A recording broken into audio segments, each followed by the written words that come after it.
I like you raw, no edit, no lace. Your morning breath still fits your face. The things you hide, I hold them close. The things you feel, I want the most. My 6-foot Amazon, you stand like gold. I ice your hand, then let it glow. I know you cycle by heart, by week. I know your moves before you speak.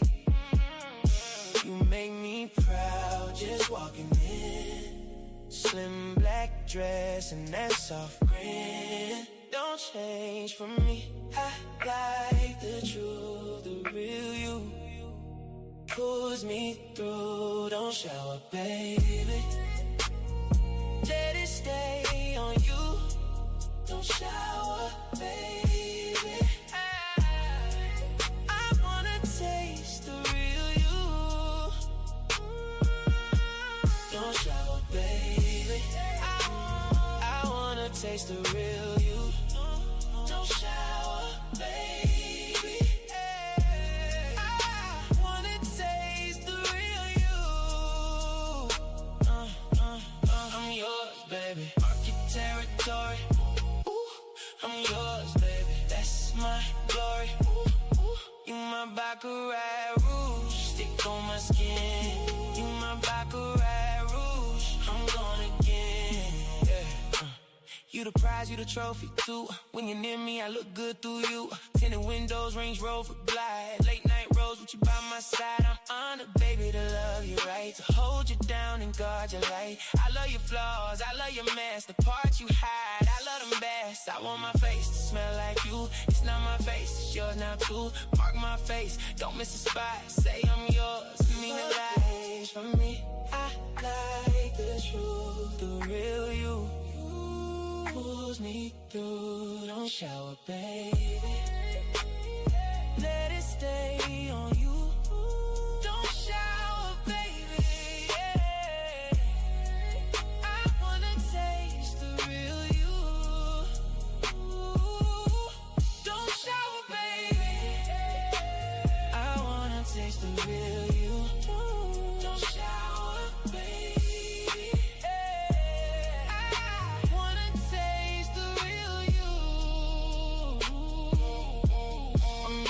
Baby, mark your territory. I'm yours, baby. That's my glory. You my Baccarat rouge, stick on my skin. You my Baccarat rouge, I'm gone again. Slow it down, let the room breathe. Say my name like you need me. Deeper now, syrup in my tone. Hold me close, you are my home. They just shine like morning gold. The energy warm in the cold. You light it up for everybody there. You walk in and the whole room cares. I wanna taste the real you. Don't shower, baby. Hey, I wanna taste the real you. I'm yours, baby. Mark your territory. I'm yours, baby. That's my glory. You my Baccarat rouge, stick on my skin. You my Baccarat rouge, I'm gone again. My trophy girl, my reason why your light on me makes heads turn pie. I wanna taste the real you. Don't shower, baby. I wanna taste the real you. Ooh, ooh, ooh, ooh. Fade me out. Fade me out. Ooh.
Dang, I was talking, y'all couldn't hear me.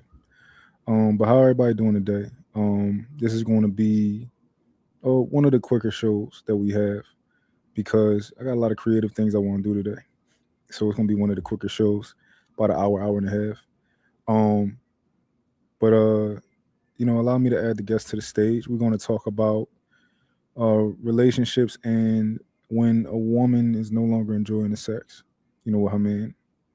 How does she respond? What happens? Where does it come from? Things like that, right? That's gonna be our main topic. We're gonna go over a couple different topics, but that's gonna be the main one. So let me add the guests to the stage as they came up. How everybody doing today? We got Good. doing good. Sierra, you on the stage too? I just added you to the stage too. Um, but Orchid, what's going on? Nothing, just chilling, creating some content. Just chilling. You've been trying to make some content. You've been Uh dropping huh. some bangers.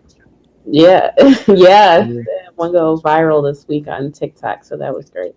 Okay, nice. congratulations. Thank How you. about you? I'm assuming it's pronouncing the show. Oh, what? You got that right. Yeah, that's right. Yeah, yeah. What's going on? Nothing much. Chilling, chilling, chilling. Chilling today. Nothing special on the Lord's Day. Just chilling out. Not today. Watch church, and that's pretty much it. Um, Okay. But oh, Sierra said she Yeah, I can't can't hear speak. you. All right, Sierra, I'm gonna just come like refresh it. Come right back. I'm about to put you so that you can refresh it. All right, so Sierra will be right back with us. Um, but yeah, today we're going to talk about relationships because oh, you can't see me. Um, I think a lot of men experience getting into a relationship, and at some point, a woman might not be the same sexually. I think a lot of it. I think it happens a lot of marriages, right? Where people say about sexless marriages and things like that.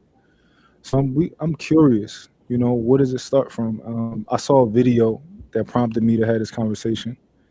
Um, it was a woman, pretty much. I follow her. She talks about she teaches something involving couples and sex and stuff like that. And she was pretty much telling men, woman, she don't want to have sex, and it's like, the question is why. So that's what we're gonna talk about today. That's the main topic. Any like y'all got any idea? Y'all ever been through that? I think I had like one of the worst marriages when it came to sex. Like, I think my husband was so like naive. He didn't even know like how to finger me. I had to teach him that. He didn't know like anything. I had to teach him practically everything. And I was like willing to teach, I guess, when I was like just that young and dumb, as I call it. But Okay. um, I think you can teach somebody. But at this stage in my life, I'm not in the teaching phase. So I kind of want you to come equipped with your own skills. Okay. I'm not really Interesting. doing a lot of teaching anymore. I like to kind of get taught these days. Okay. Anybody else have any experience with that? How about you, Michelle? Well, I wanted to understand the question again. Did you say that she didn't want to have sex anymore while she was married, or she didn't have sex? I didn't understand. Like, did she Well, lose the spark for wanting to have sex? there's so many different reasons. So this wasn't a personal situation. This was somebody just addressing the overall topic Mm. of, what women and stuff like that. I'm gonna play the video, but I just want to see if y'all got any like prerequisite thoughts. Have y'all anything hit your mind so far about the topic? So I'll do really quickly. For sure. I actually just had a friend who went through this and she brought it to me. And I just suggested that, she talked to her partner about it. And she did, but he didn't take it the right way. He kind of took Mm. Mm, offense. wow. Yeah, I think it's Interesting. an ego thing for men. I think it's like their ego is bruised when that happens because I It's think they also just how you assume. say it too. I think how Mhm. you address the situation when you teach a man. I'm sorry to cut you off. When you're teaching a man certain things about yourself, because they are easily ego bruised. Sometimes the delivery does matter. I always say you have to talk to a man like you talk to a child or how you treat a dog. Kind of give like a like with a dog or a child, you kind of give like a little positive before you just give the negative because it makes them more open to be able to receive. But when it does come to sex, that can kind of be like a sensitive subject, especially if you feel like he already know what's going on in the bedroom. But it's not something that can't be talked about. And I think when it comes to women, women have to be fed emotionally to even want to have sex sometimes. Like, especially in a relationship, say y'all arguing all the time. It's sometimes like, I don't even want you to touch me no more. Go on over there. So that can be a disconnection. But I believe like the communication, like I used to say this little thing, you gotta know how to talk to your big daddy in my marriage, but how you talk to a man when you don't like something, I would say like actually matters, but also sometimes women get to the point where like I don't even give a fuck to do the nice shit. You're not doing it. Fuck. You're not fucking me right. Do better. But we would like to. I don't know how to. I don't know. But yeah. See, I think I'm like the anomaly of a woman. Like, even if I'm mad, upset, whatever, I still want to. I think I was like too Yeah. sexual. Like, I'm like almost like a man in that regard. Like, I'd rather just like do it all day. Like, we could be like fighting, I'll still do it, and then I'll just. That fighting is a little different. You Oh know my what I'm gosh, saying? it'll Because do that to me. I get what you're saying. Because when it's like a little toxic. You toxic. You like. I swear I'm healed. That's what that sounds like. You like a little. Okay, we No, I'm argue. more Let's like make I it don't want up. to go to bed angry, I so feel that. I'd rather knock around Have than you Yeah, you have you can have always a been like conversation. have you always been like that from as far as you can remember? in relationships. Yeah. Yeah, I don't want to Okay. be. I'm not team don't touch me. Like, I'm more like Yeah. touch me because it's just like I know how bad like men feed off of that. Like, that's their ego, that's their whole being. Like, they need that every single day. So I'm not like, oh, I'm gonna go weeks without. Nah, shit, I Mm, won't last either. Hell, so interesting. I got an Oh, interesting perspective. sorry. Oh no, go ahead, Sierra. I want to hear what you got to say first. I was gonna say, so in my younger days, I feel like, well, at the time, I felt like, to have sex and, just be okay, whether you're not your friend or something like that. But I feel like as I get older, I just emotionally safe because I don't feel fulfilled if I'm having sex with somebody that, one, I don't love or care about, and two, if they don't love or care about me back. I Yeah. wasn't always like this, but I can say that I'm like this now. Gotcha. Um, I have a unique perspective, right? When it comes to like sex and stuff like that. I think I probably like started to think about this like a year ago, like just deep in thought and stuff. I don't think women realize how much goes into sex for a man. Like it's a lot of work for a man. Well, it's all work, for men. But I don't think y'all realize how much work we do. But not even just that. Having to Most women don't know their bodies at hmm all. Most women do not know their bodies. They never learn them. But they never learn their bodies for the same reason that men whose mothers allow them to live with them and never get a job, those men are just not prepared for life, right? Men allow women to never know their bodies. We just go in, we do it all ourselves. We do all the dirty work. And most women be like, oh, he either did it or he didn't. Instead of that idea of let me find out what I like and what really works for me. What y'all think about that?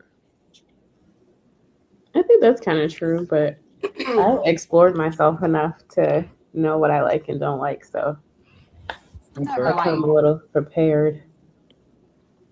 I've never really had like a bad experience as far as sex. Hmm. I mean, there has been times you have to tell somebody to do something a certain way, but I wouldn't equate that to a bad experience. I just feel like, everybody's different, every woman, every man, and we all like different things. Hmm. Yeah. But as far as teaching, I've never had to teach anybody either. Hmm. What you think in the show?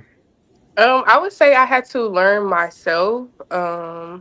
My most experience came from my ex husband, so that was like the time that I really like really kind of explore to learn things about myself. So I Mhm. would say kind of like yes and no. I think everything is a process of learning. Like sometimes whenever you're doing something with the person, you realize, okay, I really don't like this, or maybe I do like this if I try it. So I think it's kind of like just whoever it is that you're trying with, or if it's your person.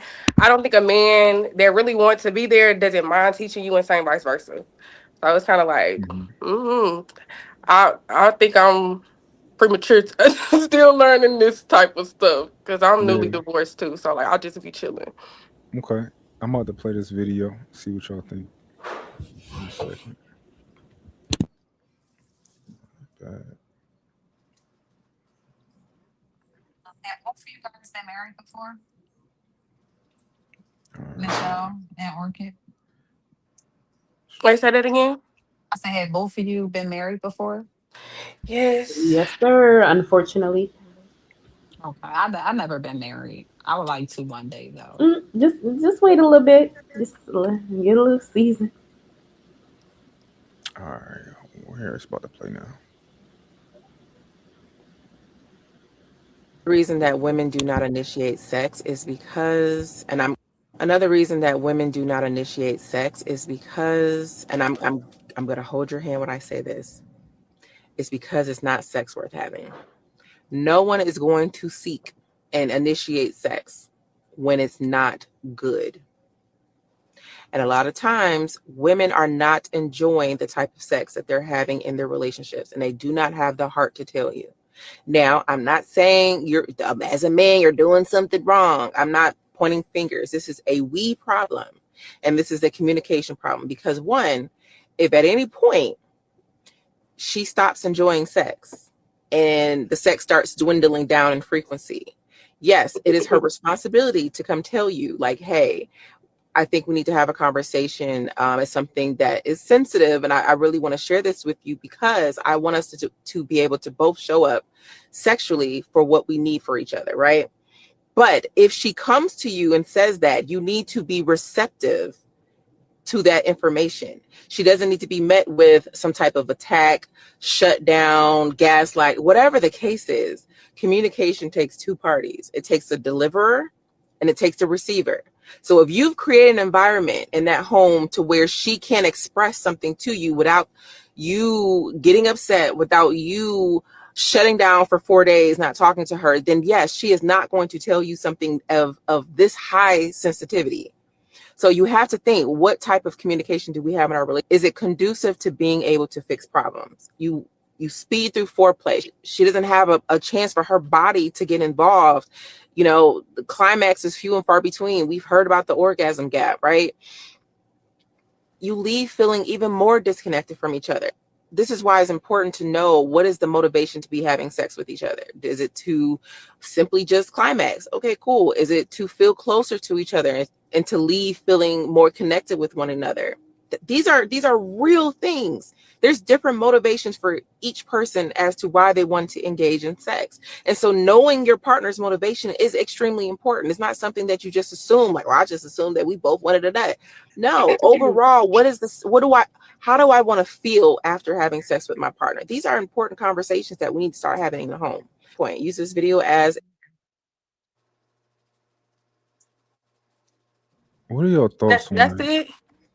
Oh, Yeah, I that's absolutely agree with her. And I know women personally who have been in relationships for years and have not been sexually satisfied for years or even had an orgasm ever.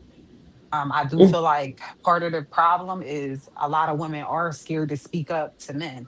And I don't know if it's just because we're not trying to bruise their ego or what, but I know for a fact that that is part of the problem because how is a man supposed to know he's not pleasing you if you're in the bedroom faking it and not speaking up about the things that's actually going wrong? mm, But everything she said in this video. okay. What are you about to say in the show? I kind of felt like it was a little all over the place because initially she started with saying women don't like to say certain things because they don't enjoy the sex. I disagree. And this is probably just someone that's just inexperienced. When I first got with my ex-husband, I did it. it wasn't that I didn't initiate because the sex wasn't good. It's that I was just like nervous and scared to do so. So it had nothing to do with that. And like I went through a lot of stuff prior to that relationship. So it kind of just had me like, okay, if we do it, we do it. If we don't, we don't.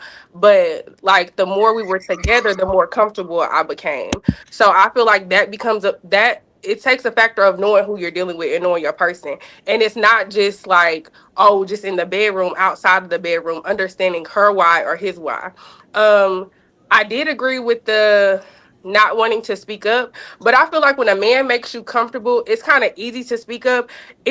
And it also depends on your delivery. So like every man is not gonna be ego bruised because you said you didn't like something. And if you do stuff like, "Hey, baby, I like when you had did the little 1 2 woo woo woo, but can we try this next time?" You gave him a praise, so he's more open to try whatever it is that you want to try.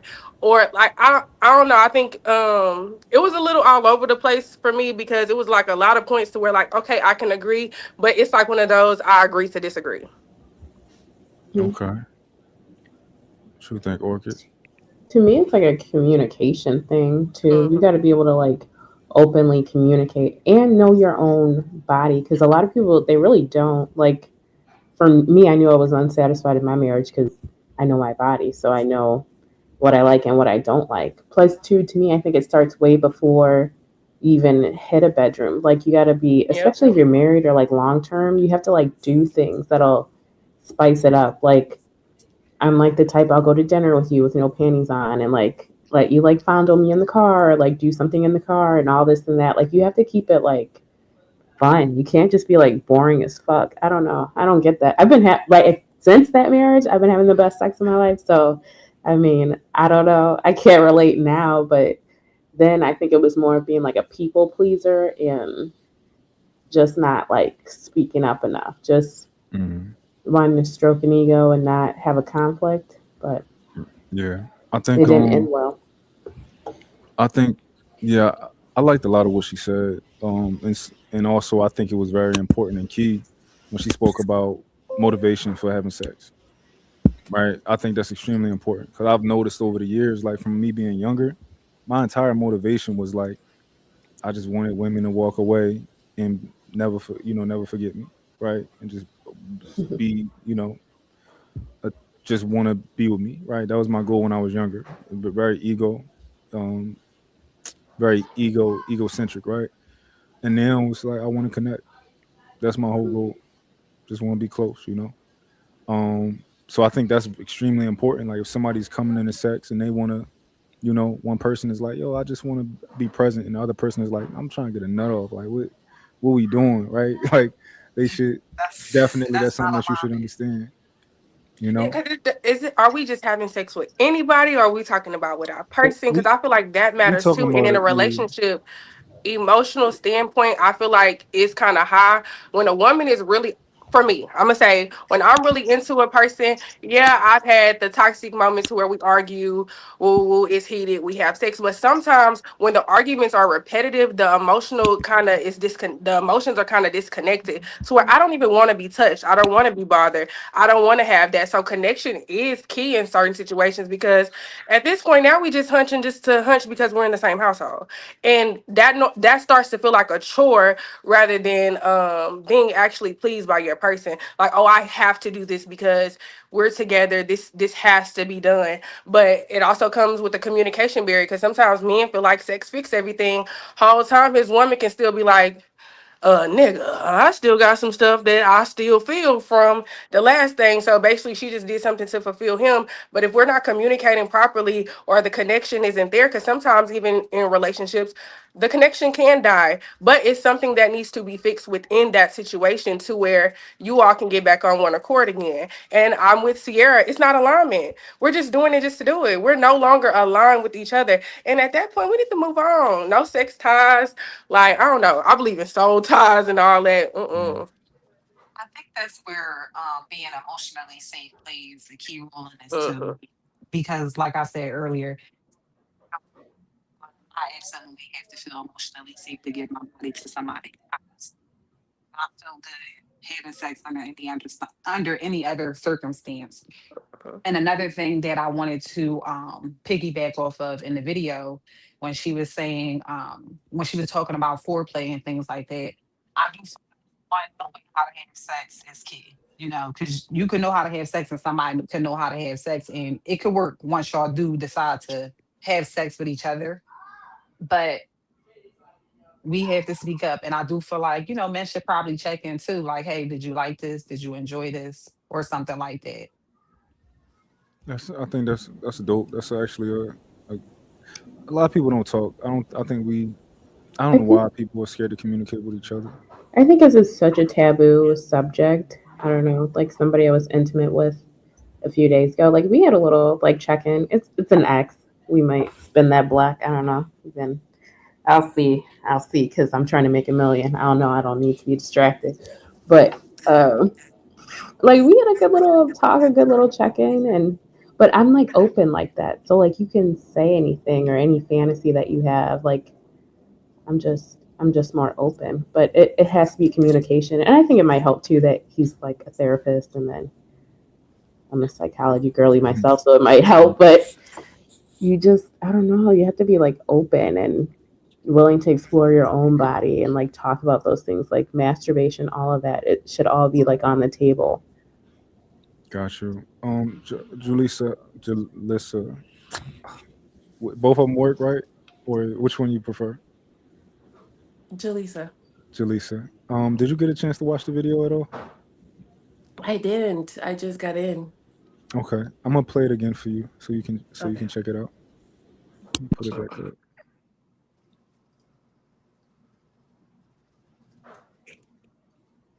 A conversation starter and see where this goes. Another reason that women do not initiate sex is because, and I'm going to hold your hand when I say this, it's because it's not sex worth having. No one is going to seek and initiate sex when it's not good. And a lot of times, women are not enjoying the type of sex that they're having in their relationships, and they do not have the heart to tell you. Now, I'm not saying as a man, you're doing something wrong. I'm not pointing fingers. This is a we problem, and this is a communication problem because, one, if at any point she stops enjoying sex and the sex starts dwindling down in frequency, yes, it is her responsibility to come tell you, like, hey, I think we need to have a conversation. It's something that is sensitive, and I really want to share this with you because I want us to be able to both show up sexually for what we need for each other, right? But if she comes to you and says that, you need to be receptive to that information. She doesn't need to be met with some type of attack, shut down, gaslight, whatever the case is. Communication takes two parties. It takes the deliverer and it takes the receiver. So if you've created an environment in that home to where she can't express something to you without you getting upset, without you shutting down for 4 days, not talking to her, then yes, she is not going to tell you something of this high sensitivity. So you have to think, what type of communication do we have in our relationship? Is it conducive to being able to fix problems? You speed through foreplay. She doesn't have a chance for her body to get involved. The climax is few and far between. We've heard about the orgasm gap, right? You leave feeling even more disconnected from each other. This is why it's important to know what is the motivation to be having sex with each other. Is it to simply just climax? Okay, cool. Is it to feel closer to each other and to leave feeling more connected with one another? These are real things. There's different motivations for each person as to why they want to engage in sex. And so knowing your partner's motivation is extremely important. It's not something that you just assume, like, well, I just assumed that we both wanted a nut. No, overall, what is this?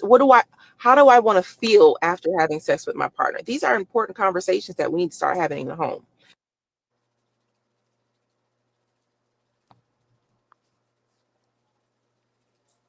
Did you have a question about that? Yeah. My question is, well, first, did you have any thoughts on the video? I think she's right.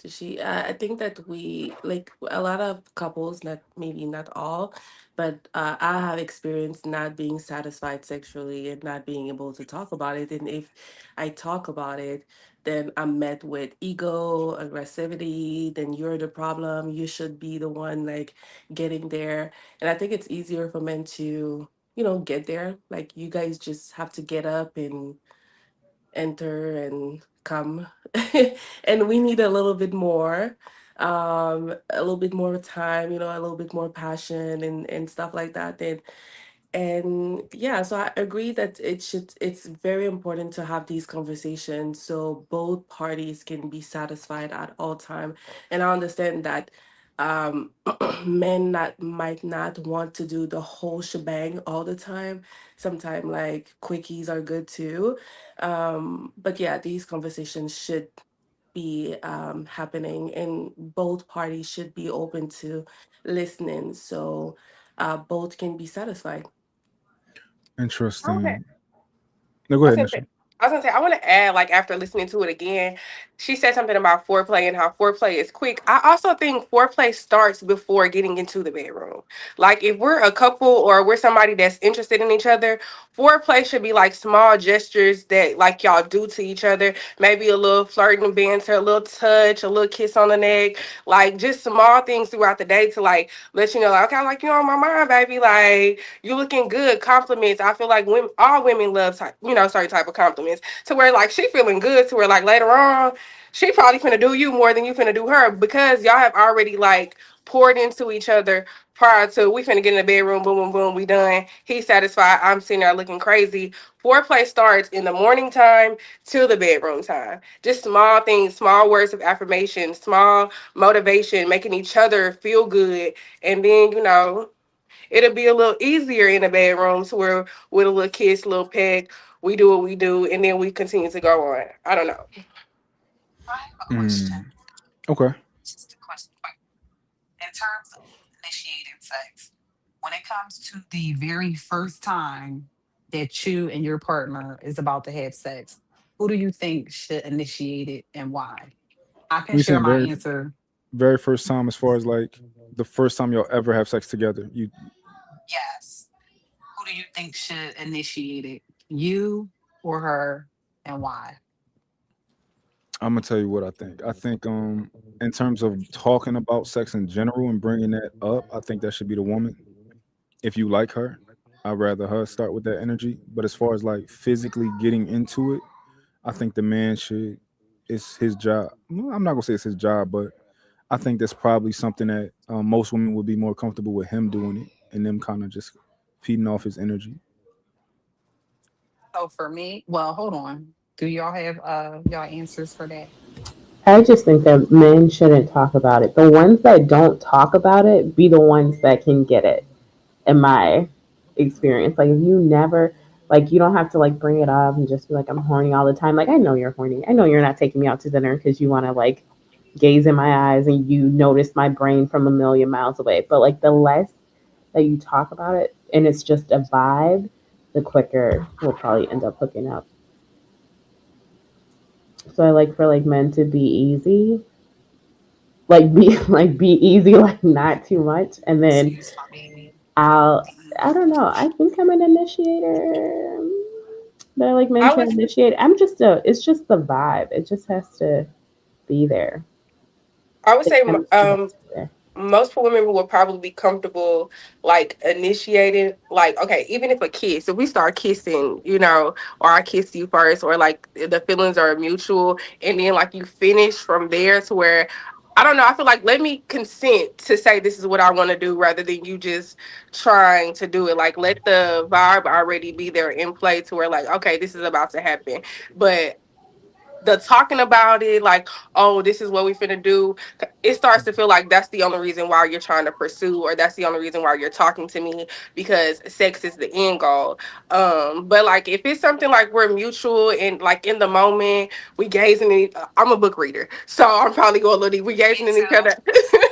We Boyfriend. looking in each other's eyes, and then we just had a passionate kiss, and it's like, okay, this is the heat of the moment, and boom, like the fireworks start going. I feel like then that's a mutual type of thing, but like I don't know, don't come up here aggressively trying to get my cooter pop. Mm-mm. So I agree. It should be mutual and like it's a feeling, you don't have to Mhm. say anything. You don't have to tell me that you want to do it because as soon as you say it, then I don't want to do it anymore. Hmm. Yeah, I know. For me, I never a woman when I liked a woman, I truly liked a woman. I wasn't thinking about sex, so I never brought it up.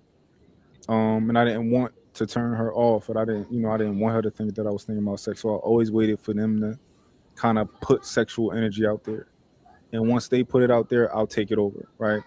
But yeah, I never talked about sex or nothing like that. I remember when me and my lady first got intimate. Um, it was kind of like I felt that she was ready for that. So I kind of subtly, went in for a kiss and all that type of stuff. But you go in and then she come to 10 to 20%. So I think the man should definitely be the one to initiate it when it comes to that.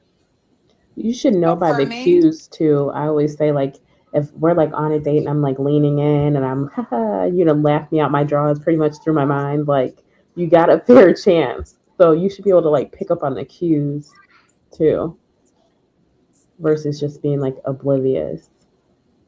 Yeah, I think uh, I find that a lot of men aren't very perceptive, Mm. right? So they not all of them not really good at being picking up cues, or maybe they don't have experience with women. I don't know which one it is. But I it's think either it's because they're experience or they thinking just. of their needs. Mm. Yeah. for me, And I the feel way to like please the woman is to think about her, not to think about yourself. Because when you're thinking you're putting her forefront, then you'll be pleased no matter what. Like you'll have your pleasure no matter what. But because they're always thinking about their needs and getting it, then they're not picking up on the cues, like you said. What you about to say, Sierra? Go ahead. okay. So for me, as a woman, I don't think it's anything worse than sexual abuse, Your especially one audio that. goes in and out. I'm not sure why though. Oh, you got It's headphones in? AirPod. Can you hear me now? Yeah. Yeah, I hear you now. Okay, so I was saying for me, there's absolutely nothing worse than an early sexual advantage. I feel like the woman should absolutely initiate sex because I feel like a man don't really know if a woman wants it unless she's like super open. And most times, a lot of women are not the ones that's putting the sexual energy out. I feel like if I initiate it, there's no confusion on the table. Like you Mhm. want to, it's okay to do whatever, back to me. I gotta put this other earpod in because my kids hear me. But yeah, I definitely think that a woman should initiate it.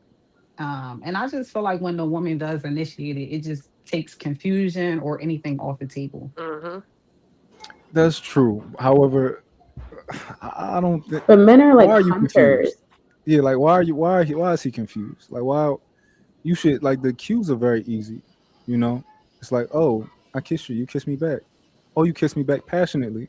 Okay, let's go to step two. Like let's get closer. Let's and What if See she what you just a can passionate feel. kisser and she still don't want to hunch? What if did she Guilty. she just know how to kiss good? did she going? Guilty. Listen, uh, for I think if you don't, you need to control your kisses a little bit if you don't want to hunch. You know. But let's say that, right? Then she just going to deny the next step. Because you put your hand somewhere. Maybe you get closer. Although yeah, it's easy to fill it out. It's so easy to fill It's it out. A easy woman, to a fill woman it will move your out. hand real. She'll move your hand real fast. Hmm. So I don't know, but I don't even know if a lot of women would. Even though what Sierra said was right, right? It's more clear cut. She definitely want to have sex if she starts it. But I still feel like most women probably be like, "Nah, I want him to start it," because women be nervous. I don't know what y'all think. I feel like so if I want to do that, I'm not going to be nervous about it. It's something I want to do. I feel like I always know if a man is interested in me sexually. Sorry, I'm not trying to talk, say the Yeah, I words get because yeah, but I feel like women, we know if a man wants us in that way. A lot of times, I don't feel like a man knows, and I feel like sometimes it got everything to do with him. Some men are used to getting it from whoever they want, whenever they want. So they might meet you and think the same thing. You might have a completely different program. So that's why I always say, like, as a woman, even talking about it, and even when it comes to physically doing it, because I myself am a passionate kisser, but that does not mean that I'm ready to go to second base. Yeah. So, what do Then would you not passionately kiss him then? Because do you feel like it's like misleading? I don't know no, if because you I feel like like them, you that's might. just so. I feel like when it comes to kissing, that's just what it is. I don't. Mm. It's not a casual kiss like I kiss. But I feel like if I'm initiating it, I'm going to do more than passionately kiss you.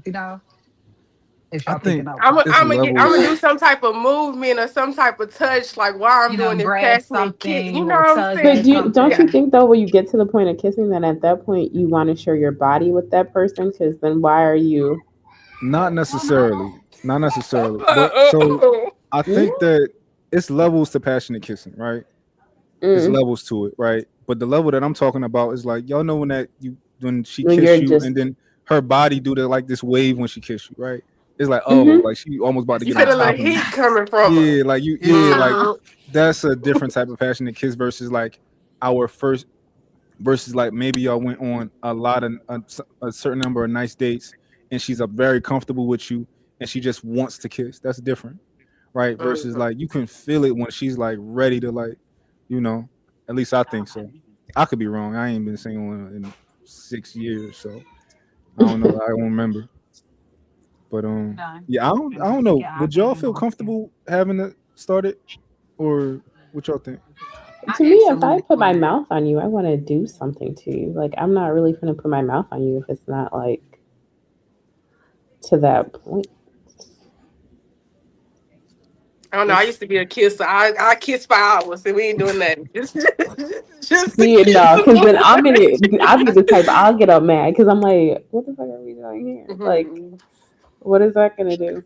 that's that young love, you know Yeah, Mm-mm. that. I'm still back yonder way. Young love, Chris Brown. Me, I Yeah. kiss for hours and we ain't gotta do nothing. I'm satisfied. I like you, but once you feel a little heat and that's my consent to saying, okay, we might can take it another way, but don't come over here confusing my kiss for hunching, because it don't always mean it.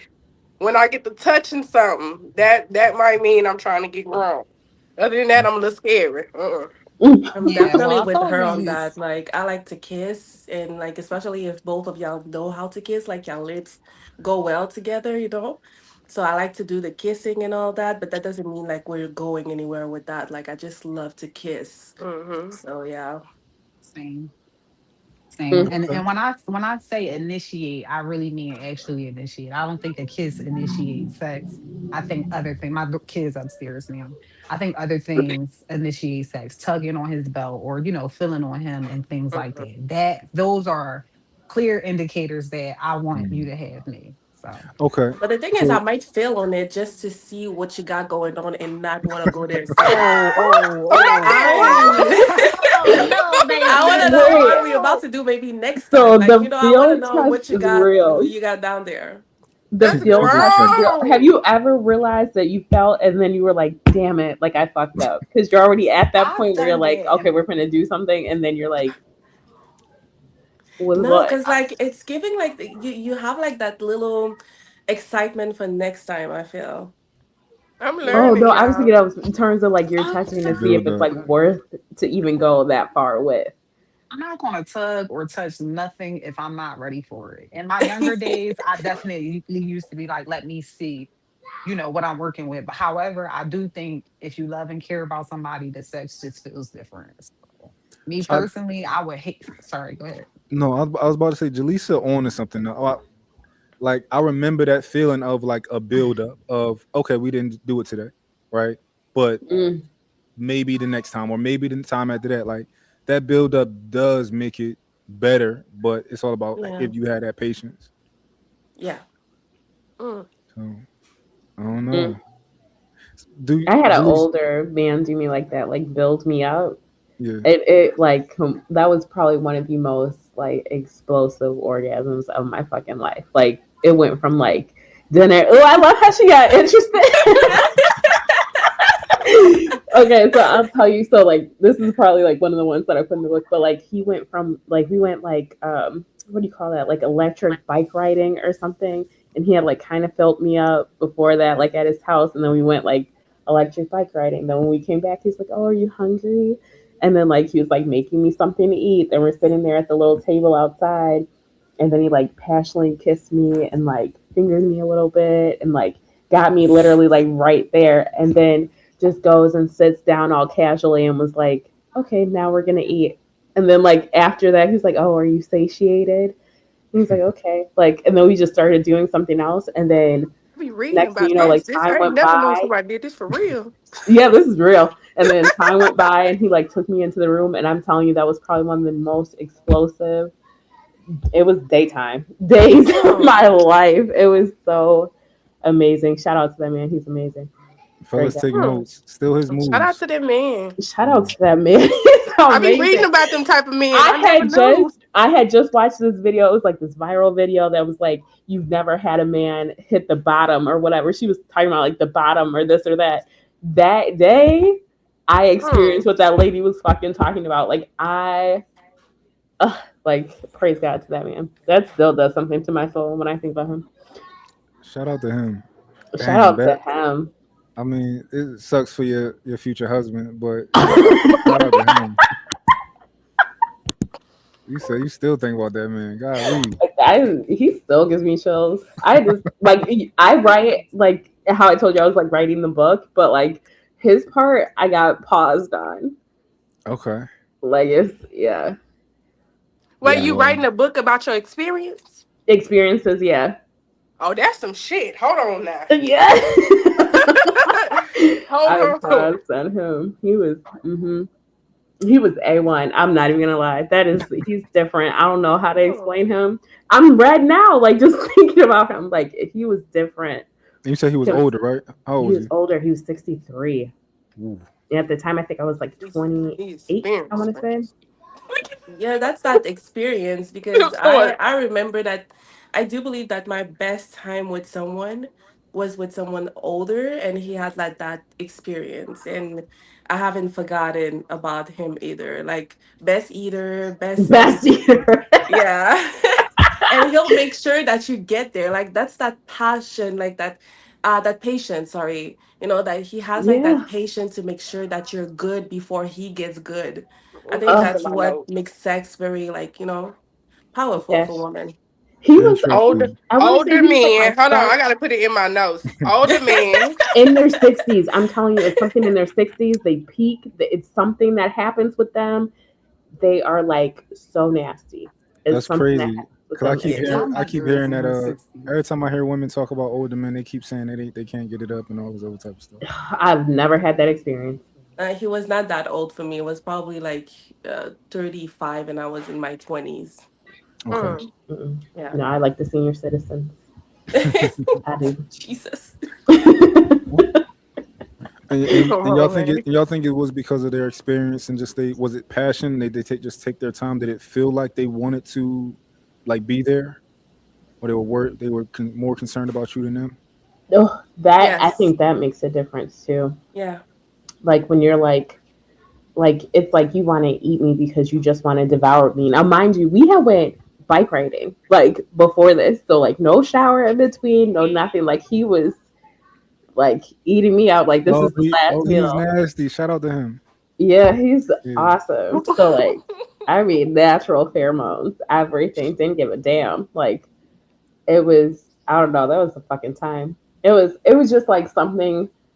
It's literally something out of a Zane book. Like big, huge, dumb house, crazy house. So it was like just like the kissing through the house, and it was like just I don't know. I don't know. That was he's a different breed. I don't know. I might have to call him after this. Make a movie and like make a movie and uh, and write a book and do all that. yeah, he was You'll see his section. He's the pilot in the book He got a because whole he's the chapter. pilot. So his section is the pilot in the book. Oh, okay. Well, shout out to the older guys. You know, Hmm. fellas, make sure y'all take notes. I'm about to I'm about to play another video for y'all. Let me find this video. Do y'all think we kind of, y'all got any more thoughts on that topic at all? I think I forgot what the topic was. Yeah, dang. We I just gotta, had a quick book recommendation for the girlies. Moth okay. to a Flame, Ethics series 1 through 6, and then the Butterfly series. Read Hold them on, because in I that got order. ethics on my list. Girl, hold on. What You you have said to before read that? Ethic. Ethic will have you thinking. Ethic will have you thinking the type of men you want don't exist, but they do Ethics. exist. Mm-hmm. Yeah. So Moth to a Flame, that's the first one. Ethic, that's the series 1 through 6, and then Butterfly, and that's Mm. a series as well. It's all by Ashley Antoinette. Okay. Cause I Yeah, just I'm finished listening. being with Capri and all of them. Like we all locked Mm. in. I'm part of the Delgado family and all that. So right, right now I'm reading I Got You in Genesis. Genesis, Lord have mercy. But yeah, we didn't come to talk about books. But And thank Zane. you. That Zane turned me out. Sex Now in Chronicles. high school, I shouldn't have been reading those things. Zane turned me all the way out. Sex Chronicles turned me out, and then what was the other one? Addicted turned me out. Addicted. I think that's so funny how women like get into sex novels so early. That's so funny to me. I was definitely reading them when I was in like 6th grade. I used to steal my sister books. Shouldn't have been Oh doing my that. Me god. too. But I was so scary, so I guess I was getting like a little interested in the book. I don't know, because I wasn't doing nothing, but the Getting books, a you little know, it was a little tingly from the interesting. book. Yeah, like Mhm. this what they out there doing? Yeah. Mm-mm. Oh my god, it's wild. Sixth grade is crazy. All right, You're not alone. I'm about to play this video. Let me put it on. Now this one is about men and kind of knowing. Y'all gonna see it. Y'all gonna see it. It's interesting. Is most niggas are never love bombing y'all girls. Y'all just use that word because you're dumb. The real thing is, a nigga meets you, he's putting in a bunch of effort to get you to like him, and you're putting in zero effort to get him to like you. You think because he asked for your number, he already likes you. No. I seen you, you might got good coochie, and your ass was fat. That's it. I was attracted to you. I don't like you. I don't know you. I got your number because I thought you were cute. That's it. You were just attractive to me. Like like my body liked you when seeing you. That's it. My mind doesn't like you. I don't know you. And y'all girls take that as okay. He has to impress me. He has to do all these things, buy me flowers, take me on dates, blah blah blah, do all these things. And it's like, okay, I'm gonna do it. Now, what are you gonna do to like you? And y'all don't do anything. Y'all don't sit there like, what's going on? Why he ain't cuffed me yet? Gang, you've done nothing to make me want to make you my girlfriend. Oh, you just wasted my time. No, I didn't. You've done nothing. All you did was sit here and open your legs. You've done nothing. You ain't even cooked me up. Bitch, you ain't made a sandwich. I don't even know if you can cook. I don't know if you can cook. I don't know if you're nurturing. I don't know. What are you gonna do when I'm angry? Can you calm me down? I don't. What can you do for me? I don't know. Can you boost my ego, my confidence? You don't do nothing. And then y'all wonder why a nigga dip and say, oh, he hit and dipped, or he just used me because he was bored. It's like, no. He tried to get to know you and tried to get to like you. You were not trying to impress him to get him to like you. He impressed you enough to get you to like him, and he dipped because he got nothing back in return. That's your fault, not his. It wasn't love bombing, bitch. He was interested. You had nothing interesting about you, so now he's uninterested.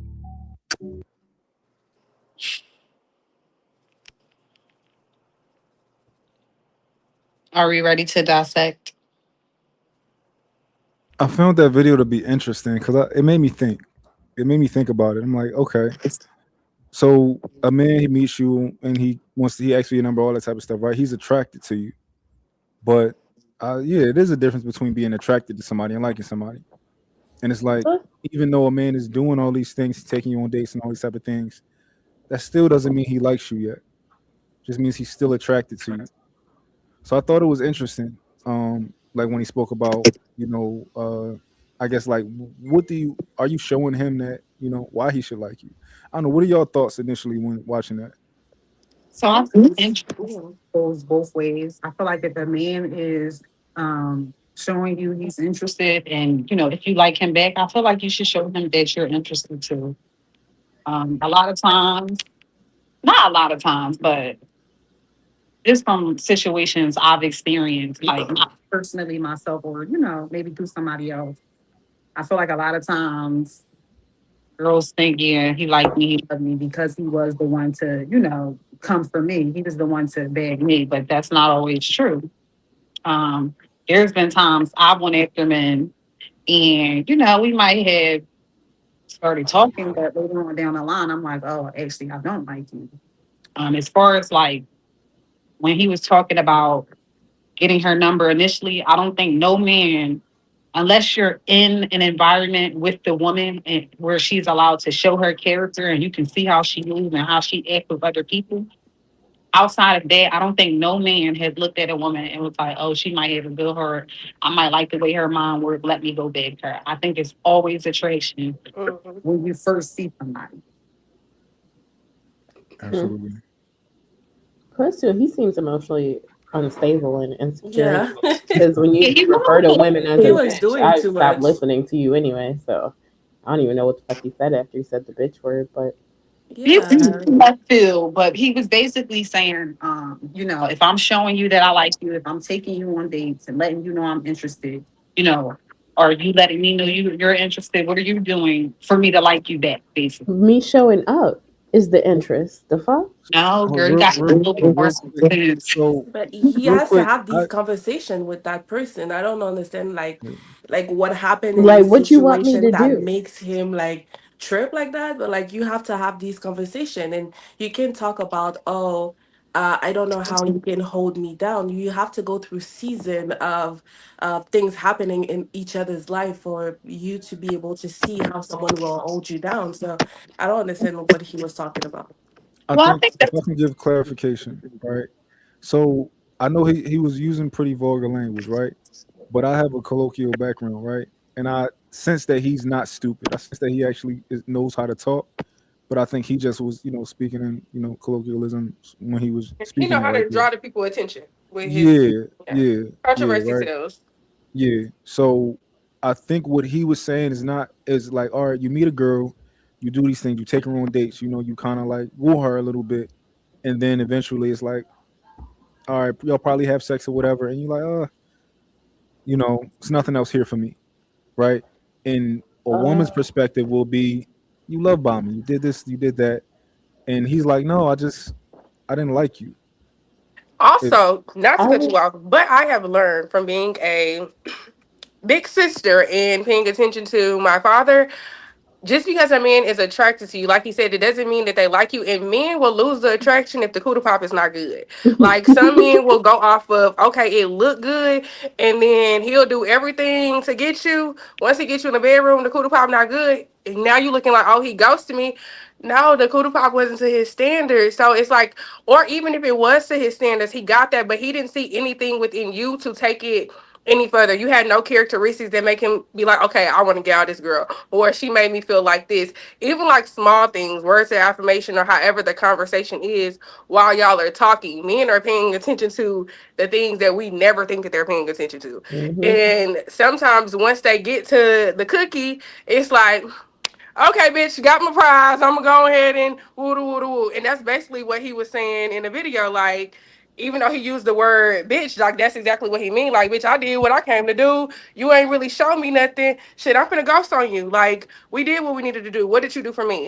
And it's like I agree to disagree. If I'm looking from a man perspective, I can understand. If I'm looking from a woman's perspective, it's kind of like, okay, well, you took me on these dates, you did this, that, and the third. And sometimes women do get that delusion of we belong together, and it's not even supposed to be that. Like, I feel like dates are kind of like the bare minimum. I don't think taking me to this big fancy restaurant means that you like me. Sometimes nowadays, with everything that society has going on, A person spending $400 or $500 on you is performative. Can we take walks? How it like what is your mind like? A lot of people skip that part to feel good, or just because we texted for 2 weeks straight, oh, we gotta go together. No, you don't even know them for real. Like nobody is actually taking time or doing things to actually get to know a person, but both parties are expecting things from each other. Go ahead. I feel like you was gonna say something. Oh, me? Yeah, I Damn, can't where see you your think I name. going? Damn, I just lost it because you I just. was about, I lost mine too. But But no, I would this is say what too, I'm sorry. especially for women, if your goal is relationship, why are you sleeping with him before you get into Yeah. a relationship? Like you X yourself out of a lot of that when you do that. Mm-hmm. I feel like you're like, oh, you or you have this fairy tale in your mind that like, oh, because I slept with him, now we go together. Like, no, the fuck you don't. You just slept with him. So I feel Now like when your ass out. it comes to that, like I would never feel like I'm getting love bombed because a man is supposed to court you. He should take you on dates. He should buy you flowers and make you feel good. You know, he should show his interest. Like that's a basic standard for Date. dating. However, I do believe that if a man truly likes you, I do not think that he's going to cut you off because your box is not that good. That's why I, a I, lot of I men only wanna talking to you because I wanna they dispel that real quick. The box not good thing, and yeah, maybe I'm wrong, right? Um, I think it's more so sexual compatibility and sexual chemistry. I think our bodies just have certain chemistries. So like yeah. when a lot of men say like, "Oh, her box wasn't good," and it's like y'all just wasn't meant to have sex together, or it's possible that like maybe you ain't really, she wasn't revved up enough. Like all of these things are possible. So I don't know. I know a lot of times the guys will say, and girls will say, "Oh, the sex wasn't that good." The guys will say the sex wasn't that good. Person probably wasn't into it. It's possible that was a thing, or y'all just not compatible. Yeah, not compatible, or his goal was to just hit and that was it. That was his only thing he wanted. He was Bang attracted your to body. you. Yeah. Like you look good. Men are attracted by features, whether it's facial features, if you have certain lips, if your body looks a certain way, men can sexualize you without even having to experience you. So sometimes like, okay, even if they do go ahead and have sex, it doesn't have to necessarily mean your cootie pop wasn't good, but I got what I wanted already. So I And think that's where discernment comes into play. Because I feel like, well, I don't know how old you are, but I'm 31. I feel like at my big age, I need to know if a man is simply talking to me or reporting me just because he want to have sex with me or because he's genuinely interested in getting to know me or building something with me. So discernment in these situations have will you help ever discernment? save us. Yeah, because I feel like men do a good job at faking, but if you are Mm-hmm. somebody with good or high discernment, you're able to see through that. Yeah, that's me. Like in the dating spirit, like after being divorced, I don't really date because I'm learning myself. To where like even in certain conversations, I can kind of tell like, are you just trying to get to know Kiriana because of my outer appearance? Or are you actually trying to get to know Kiriana? And I feel like sometimes when you are discerning the person that you're communicating with, you can kind of tell that off the rip. Like based on the questions that are being asked, the interest that the person is showing you, like, oh no, this is gonna be like only sexual contact. I don't got it for you. I ain't got it up on me. All I got is a little conversation. All I got is a little book fantasy talk. But other than that, discernment is key because a lot of people will perform to make you feel good. And now women are going around saying, oh, I was love bombed. Oh, he played with me. No, men have agendas. And I always ask the person when they act like they want to pursue me, what's the agenda? Let's go ahead and lay it out. So we're not faking the funk. If you think you're about to talk to me because you actually want to date, cool. I'll be able to know if that's the real thing, or if you want to talk to me because you want to have sex. Baby, if it's sex, you gotta go see somebody else. I ain't got it for you. But I am able to like really know, like, okay, no, that's not it. But I'm in the process of learning myself and healing. So I still don't got it for you. I don't have sex for you. I don't have time for you. I have time to pour into myself and my children because I'm in that state of learning who I am, readjusting and like I don't know. I just no time for nothing that's pointless, and everything has to be intentional. Everything has to make sense at this point in my life, and all that what you're doing, that don't make sense to me.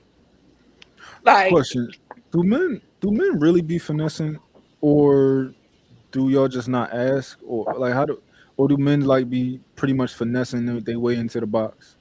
I don't I think don't nobody know. can finesse me at this point. I think I'm just as open and honest as a man. That's probably bad, but like I'd be straight up. So I'd be like, which way are we going? Like, are we just like, cause like I have like since I've been like in my single era, I've had men where I like we go out on the most expensive little restaurant dates and do all these excursions, go shopping, go do all this shit, and then we hook up when I feel like it and I got time, and then I don't want no fucking relationship. I'm not expecting one, and it just is what it is. I'm a hopeless In my case, I romantic. think men do finesse their way into whatever they're trying to get from you. As of me, I was on a path of being abstinent for a while, and also I'm a Christian. So when I would say that to the man, and I would say, "Would you be open to wait until marriage?" Then suddenly it's a yes. Suddenly it's like, "Oh, Mm-hmm. sure, of course I'll do it." Like, yeah, sure, I'll wait with you until marriage, and suddenly they now are Christian and they now want to share Bible verses, and they like you can see that shift in Yeah. someone when you start telling them about your own journey. Now they want to act like they want to do the same thing just so they can get closer to you and see if they can break you. And I've actually experienced, not I have experienced, but I had a friend experience that with a man that she was seeing, that she was abstinent, and he eventually was able to break her.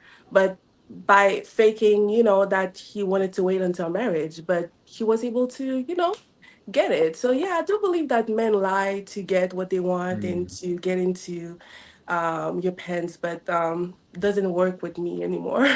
That's Yeah, where it doesn't work. discernment comes into Yeah, play. that's what I was just about to say It that. doesn't I've work. literally I've had a guy cut me off, and I quote, "I couldn't get anything past you, Sierra," meaning his lies, it, Mm-hmm. the fake act or any of that. And he cut me off for that. And I was like, you know what? I'm not even mad because there are women out here that you won't be able to get that off of. I'm just so happy that you realized and respected me enough to know that it wouldn't work on me and to let me go. Hmm. That is crazy. Be like, Yeah, it damn, is. none of my lies are working. Like I gotta go. You doing too much. That's literally, and he was so honest. And I've never had a man be honest. I've been cut off like maybe once or twice, three times at max. But I feel like Yeah. that was the only time, I really respected being cut off. Like, Okay. Y'all And I know always women be tell doing men some too, I'll shit tell too. them, like, I'm not going to give you my playbook. Like, whenever men are like, they want to know everything up front, it's just like, Yeah, you're not finna get the you're blueprint not on how going to to come get over here and do stuff an and act still in the beginning nah. and then switch the fuck up. No, show me how you love, and then I'm Mm-hmm. going to see whether I want to participate or not. So That part. And it's I not. don't think Mm. it's a finesse. I think it depends on where that woman is in that stage. Like women have different stages in their lives to where sometimes women are craving certain attention. Sometimes they feel like they need it. And it might come from just a little games that they're playing. And sometimes I don't think a lot of women get finesse. It's sometimes it's mutual or the lack of like Sometimes with men can themselves. get Like finesse most of the too. time it's like, okay, I want to do it too. I don't know. I'm a relationship type of person. I'm just speaking from what I have seen other people do. I feel like if we hunch, we go together, we need to start talking about marriage. And I might be a little slow or I might I might be in a whole different generation. But I've only really been in relationships. I tried to date when I first got single. That's not for me. So I can't really speak on that. But I feel like it's the stage of what the stage that the woman is in her life to where some women go through insecurities when you show a woman a little bit of attention. Okay, yeah, he might like me, I'm gonna give it to him. So all of his gimmicks and games, it does work. Once a woman start getting in the stage of where she's learning herself, she's healing herself, she's able to discern, it's not nothing you can get past me. Like right now I'm in a stage of, I said something the other day on the internet and I was like, I want to be friends first. After friends, we once we master friends, then we can get into a romantic relationship. Then we can work on marriage. Why? Because it's intentional. I did an Esther fast. So God said that my kingdom spouse is going to do everything that I said, and my boundaries are not going to look like rules. They're going to be respected. So it's only a finesse of whatever stage that woman is in her life or what she allows. Like not necessarily, I don't know. I don't know. I love I'm a, telling a man, no, I'm no stranger to the game. I love yeah. telling a man that Yeah, he's a I'm real my man daddy quick. daughter. will insult your intelligence until you just feel disrespected. And Hmm. that is one thing I do not like. Like, I don't like having my intelligence insulted. Now, I'm not saying that, a man was never able to lie to me. Hell yeah, a few of them probably lied a few times, and I probably didn't. But at 31. Like, I'm so intentional about the type of man that I even want to date that I don't Mhm. date right now because I can, just off of conversation, I can be like, yeah, he's not the man for me. He's not Mhm. somebody I would be interested in long term. So I'm not even about to waste my time with the dates or the free stuff and things like that. I don't deny myself anything. Hello. I don't have to date a man for nothing free. So now I just feel like at this age I'm so intentional about what I want. I want a husband. I want to be able to have another kid, but I don't want to have another kid until I'm married. And I just feel like a lot of times when I meet guys, and it might have something to do with the places that I frequent, which is why I'm switching that up too. But I feel like a lot of times when I meet guys, the conversation might be cool, but it might not be fulfilling. It might not Yeah. satisfy. I'm not getting anything. I'm not being fed in any type of way other than, we're blocking off this 45 minutes to an hour that we're on the phone. I'm not getting off the phone feeling like, damn, he really piqued my interest about this topic. Mhm. He really fed me spiritually or something like that. Those are things that I look for. And I'm still looking. I'm still Question, looking. question. Michelle, you said something, and it made me think. You said, the man that you next man you want to be friends first. Mhm. Tell me what that means. Friends first, meaning that we're not blinded by sex. We're not blinded by anything extra. We're actually genuinely getting to know who each other, like we're getting to know each other. We're learning each other. You're respecting my boundary. I'm respecting yours. You're respecting my nose. I'm respecting yours. So we're like, once we've mastered just being comfortable and learning each other to that aspect to me, maybe we'll know, like organically, you'll know if that person is supposed to be your person. And just the way that I've been reading them, the way me and God locked in right now, I'm gonna know if you are my kingdom spouse by the way you respect my boundary of me saying let's be platonic before we become romantic. So it's like I feel like a lot of times nowadays that people get in situationships and that's how people are love bombed. That's how people are tricked into certain things because we're blinded by sex. We're blinded by the delusion of this is going to be that. No, let me get to know you. I'm a cool partner. And if we can't make it as a partner and just genuinely enjoying each other's company, whether that's like every now and again we can FaceTime. I don't know. The season that I'm in is I want low pressure. I don't want anything to feel like I'm obligated to do that. I'm a mother of two, I'm a divorcee. So it's still so many things that I'm learning about myself. And I feel like that person will understand that. That person will Hmm. understand that this is a part of the process to, Yeah. fulfill the end goal. And it's intentional. So if we can be friends first, and I feel like friendships are the foundation to marriage. Because if we don't really have that, sometimes like in a marriage we lose sight of it becomes us versus each other, whether us versus the problem. When you friends with a person, you got like, hold on, this my dog, I know I can talk to you, maybe Hmm. we could talk about this. The communication is already there because we have that platonic friendship. Yeah. Mm. So I guess I'd say I'll give you my perspective, and it might be some pushback. Let's see. It's okay. Um, friends first is interesting to me because of the word friend. Mm-hmm. If I'm interested in you at all as a man, if I'm interested in a woman, we can never be platonic friends, right? Now we can pursue each other, and I can be no sex involved. Like, listen, look, we talking. I want to get to know you, like it's like these type of things. But like the friend thing is extremely interesting to me. I'm not like I'm not type of man that play that way. Like I don't have friend energy about me. Like I'm pursuing you romantically.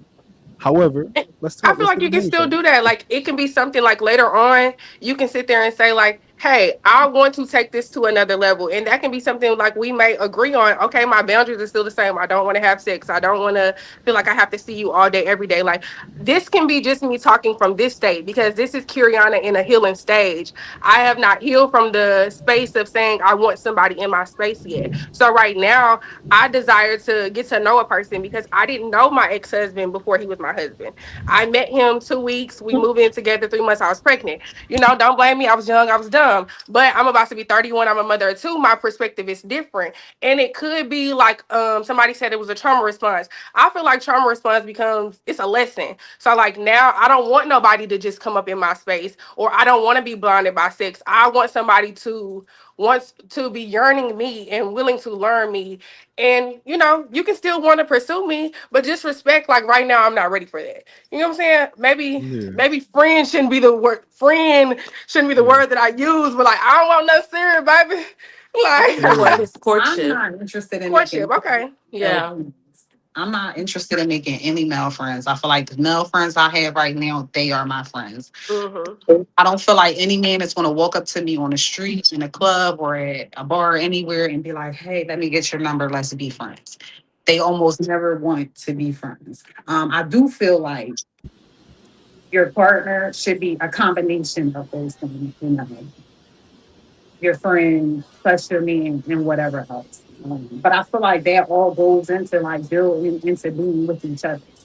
I wouldn't necessarily be like, let's be friends first. Like, no, we can date, but we can also still, be friends.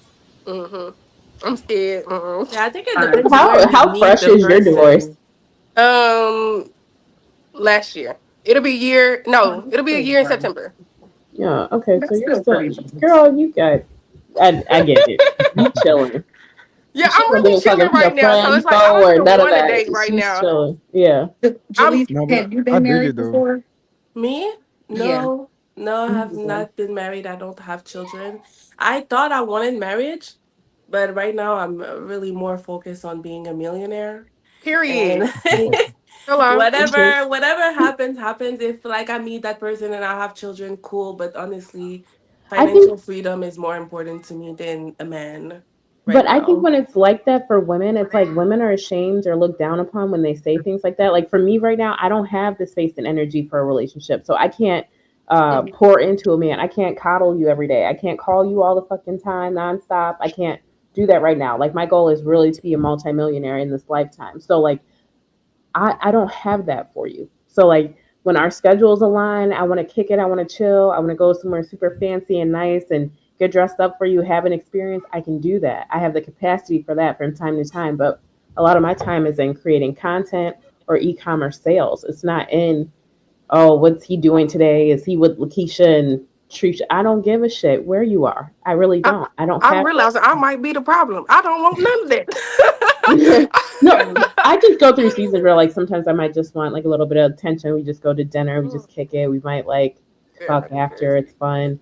And then I keep going and it's like men can be powerhouses, have that sort of thing dynamic, and then it's like the norm for successful men. Mm-hmm. But for successful women, it's like that sometimes too. Like I don't have the capacity for like you checking my location, you wanting to know, you all in my DMs, you butt hurt over what I'm talking about. Like I don't have that capacity. Let But me he ask you has a to be I question. able to need you. come with like that mindset too. Like I think that if he's coming into your life with that same mindset of wanting to build towards whatever you guys are building, then it can work. But if Mhm. you're just coming to like put in drama, wanting to have sex all the Mm-mm. time, wanting to Yeah, talk all the time on the phone, and ain't nobody got time for that. ain't Like, nobody what are got we time for building? What that. are we doing? Where we're going? You My I can't don't talk even to think idea, me I give about like people you're the horny chance to say 24/7 and I'm none of thinking that. about how I'm making my next dollar, how am I making my next sale. I don't give a shit if you're horny or not. Like I'll let you know when I am, I guess, but besides Yeah, that, I don't I'm really. I'm I I'm think curious my of motivation. Oh, ideal go ahead, Sierra. husband, sir. No, I you think go ahead first. my Okay. I think my ideal husband will allow me the space to be, you know, in my business, making my money and things like Mm-hmm. that. But I also think that, he could also be an asset in that aspect as well. Um, and I just think it just depends on who the man is and who the woman is. I agree. The But y'all Yeah. last just let me time, know that I probably still got a little healing to do. I might need to just yeah, stay, we all do. you We all know. do. Take your time, for Yeah, real. take your I'm time. not It's even a rushing. Like I society life. tried. My brother was like, you think every time you do something you gotta be in a relationship. I do. But I'm in the space now to where like, okay, no, I'm not gonna do that. But like I just feel like it's unnecessary of giving people your energy and time. Like energy transfers. I don't want to waste my time with certain people. And yes, sometimes conversations to me is wasting my time. I don't Hmm. want to feel obligated to answer the phone when you call. Now I got to explain why I ain't want to answer. Or like I got kids that are clingy. My daughter is only chilling right now because homegirl by herself. But like I just don't want to do it. Like I just need somebody to understand. Like right now she don't want to do it. You got to be patient with her. Not that I'm not a good person. I just don't got it up in me right now. I That's don't. okay. I think And we should that's like go weird. through a singleness season, like no And you, men at all. I think So that's Mhm. what I'm you, doing. I'm actually yeah, on so that you can season like, like chill lately. with yourself, discover yourself. Like it's such hmm an important Hmm. path to go on, to be completely alone. No men texting your phone, talk about, oh, what you doing, I No. love you. No, no, no. Just I'm what, and alone then with just so the yourself. men can know out there, do not, what are you doing a woman to death? Especially not a woman who pays her own bills, has her own home, does all these things. She does not give a fuck about a what are you doing. Like that does nothing for a woman who's doing everything on her own. Absolutely fucking nothing. You Nothing at know, all. so the I, season I'm that Teresa I was want to ask just some questions. go I ahead. want to know. I want to know some of your motivations here. Um, Julissa and Orchid, y'all both said that y'all want to be millionaires. Hmm. Hmm. Is your motivations to make money and to have money, right? Is that all you want, No, or is there something inside of you that wants to be a part of something big? I want to be a I want part of to be something part of bigger. something bigger, yeah, It, and definitely like the financial freedom of it all is what's important to me. And thinking that there's a lot of things that I want to provide to my family, or I want my husband to be able to do with me that couldn't be done if we're like stuck in a 9 to 5, for example, right? So that's the way that I'm thinking. Like I'm thinking of the future, and I'm thinking of building something bigger than us for our entire family and our children if we have them. yep. I feel like it's the same for me. It's more like financial freedom. I think when you're in a state of survival mode constantly, you're not really enjoying and living life. And it's very hard to live life and be happy in that way. I think money is nothing but a tool. And it just gives you options and it just gives you the freedom to do what you want to do. I just happen to like find something that I love to do. It's mixed with psychology, it's mixed with sales. Those are my two top things that I can do very well, so effortlessly. And if I'm going to get paid to do them, then yes, I will do it. And if I know that it can make me a lot of money while I do it, then yes, e-commerce is something that's like totally going to take over. I think at some point it's going to be like the stores are going to be damn near almost like, well, you always have stores, but they'll almost be like non-existent for things that people buy. People are very impulsive and they shop online a lot. So once I cracked the code to that, and I saw like how you can just be sleep and make money in your sleep off of sales, I was like, why would I not try to scale this thing up to as far as I can take it? So Hmm. that's my goal. Like I'm in just like grind Right. mode. Okay. Are you Um. asking because you think that the men should take over and provide? No. No, I I'm. still have to date a man who makes, yeah, I won't be dating no. And I'm Mm-mm. talking to him, like I No. was wondering why he's Got asking you. that question, if he's thinking that the part of like being into Don't go too in far. something bigger. Oh, I was telling my daughter. Sorry. okay. Yeah, the part of being in part of something bigger. Are you saying that because the men would want to provide and create that bigger thing that you are now part of? No. So the reason I asked is I think it's important to understand people's why, right? Mhm. Because if you just want money, right, you can meet a guy with money who's willing to guarantee you security, right? And it's like that might not be what you want. You might want a mix of both. You might want something else, right? You might, let's say you met a man who had all the money in the world and he wanted to marry you, and you can do whatever you want with your time, right? And you might spend that time building a business that makes no money, but it's not about making money for you. Maybe it's about just being active and being out and doing something and trying something, creating, right? So I'm just trying to understand the motivation. Or do you want to be the foundation of something that makes money? Like, for example, me, I'm very ambitious. I just like to create, but also there's another side of me that I want to be responsible for something bigger.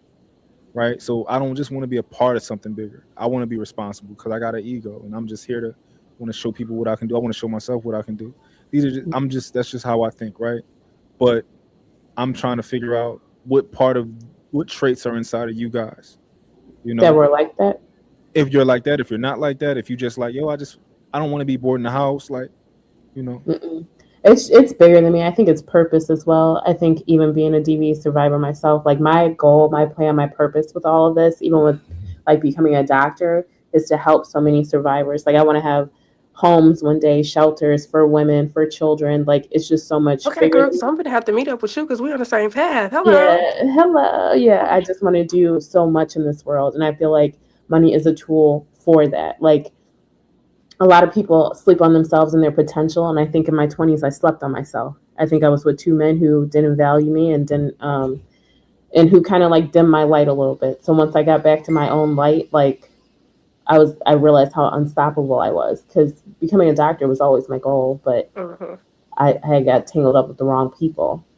So, and then when I realized what social media was and e-commerce and all that, like the game just changed because I didn't have any of that when I was married. Like my husband made me get rid of my social media, all that. So that blocked my life completely. So once I got back on my own and I discovered so much and I saw like what impact you could really have when you use money as an amazing tool that it is, then I was like, oh yeah, like I have no choice but to be.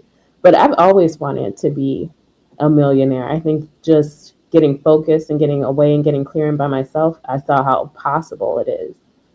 I think Once I had my first 6-figure year, I saw how possible it really is. Hmm. so. I think my sole purpose for wanting to be financially free is the fact that I grew up with a lack mentality, and that's because I didn't come from a family that had a bunch of money and things like that. So, a lot of the things that we like to do or interested in as a kid, sometimes we can't do it because, our parent, I don't know if this is, I'm just speaking for me, but sometimes, my parent wasn't able to afford the things that I wanted to do or things like that. Like, for example, I'm now learning how to play the piano, but that's something I've always wanted Okay, to that's do since I was a beautiful. kid. It is, thank you. And it's always something I wanted to do since I was a kid. But now that I'm older and I'm making my own money, I can pay for my lessons and things like that. Outside of that, I do want to be the one to, you know, just put my family in a better place. Like, if I could get the money to build us a family compound somewhere, I would Come absolutely on love now. to.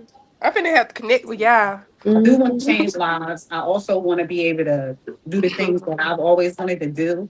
But I absolutely do not mind having a husband that's already rich, and might, want to help me get my businesses up off the ground or, make me a part of something. I'm open to the idea of partnership in that aspect as well. Mhm. For me, I would say I'm a little traumatized, so I feel like I have to have my own. I was with somebody who did have his own, and I stopped a lot of what I was doing to pour into his business and pour into the things that he had going on. That I was filling his cup up, and when I needed my cup filled, it wasn't time for that. We created a social media relationship, but I was still doing the pouring into his cup, and mine was still empty. I put a lot of things that I wanted to do on the back burner, and I became this stay-at-home mom, and I'm this type of wife and that type of wife.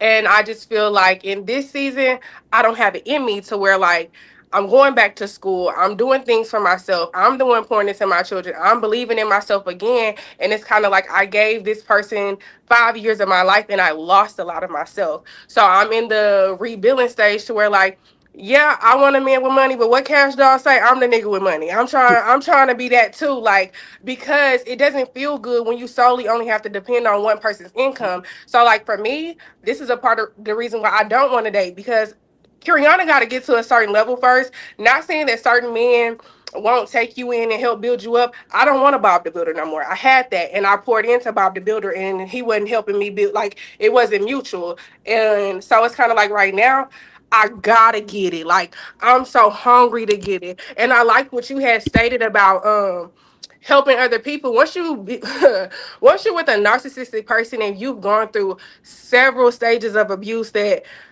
I want to pour into other people because there's so many women who endure certain things and they lose themselves after Hmm. the relationship, or they just don't find themselves at all, or they just get focused and get male centered. And now it's like everything is about a man. I want to build a community to where women can know, like, hey, it can be fuck a nigga any day. We can get some money right now. You know what I'm saying? And that's not saying like a man can't help you build, but I want to build within. And a lot of women solely nowadays only want to depend on men. Oh, the man gotta have this. Not saying I don't want no man with money, but we both finna come to the table with a little bread on us. Like, and I just think that that is beautiful that everybody on this panel is like, look, I'm trying to be a millionaire. Like, I'm trying to pour into myself, and we all have like different reasons of our why. But the simple fact that everybody on here are like strong women. We've all went through certain things to where like we're like, okay, this is what we want to do. Yeah, I'm gonna say it like this. We're gonna come back on the panel another time. We're gonna be talking about how we are multimillionaires, Yes. how it did happen, how God popped it for us, and we're gonna have the We'll get communities into that we it just want. Like, hello.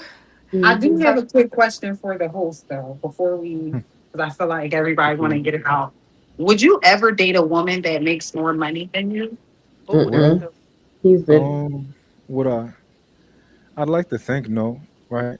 Could I? Absolutely, right? But would I? No. So I like. I don't view the world like everybody else, right? I believe in fairy tales. I like love, and I like all the like. I like certain traditional things and stuff like that. So I want to be the person that I want you to be kind of. I want to show you new He's an things. alpha. Like I want to. Like when I took my girl to the Maldives, she never been there.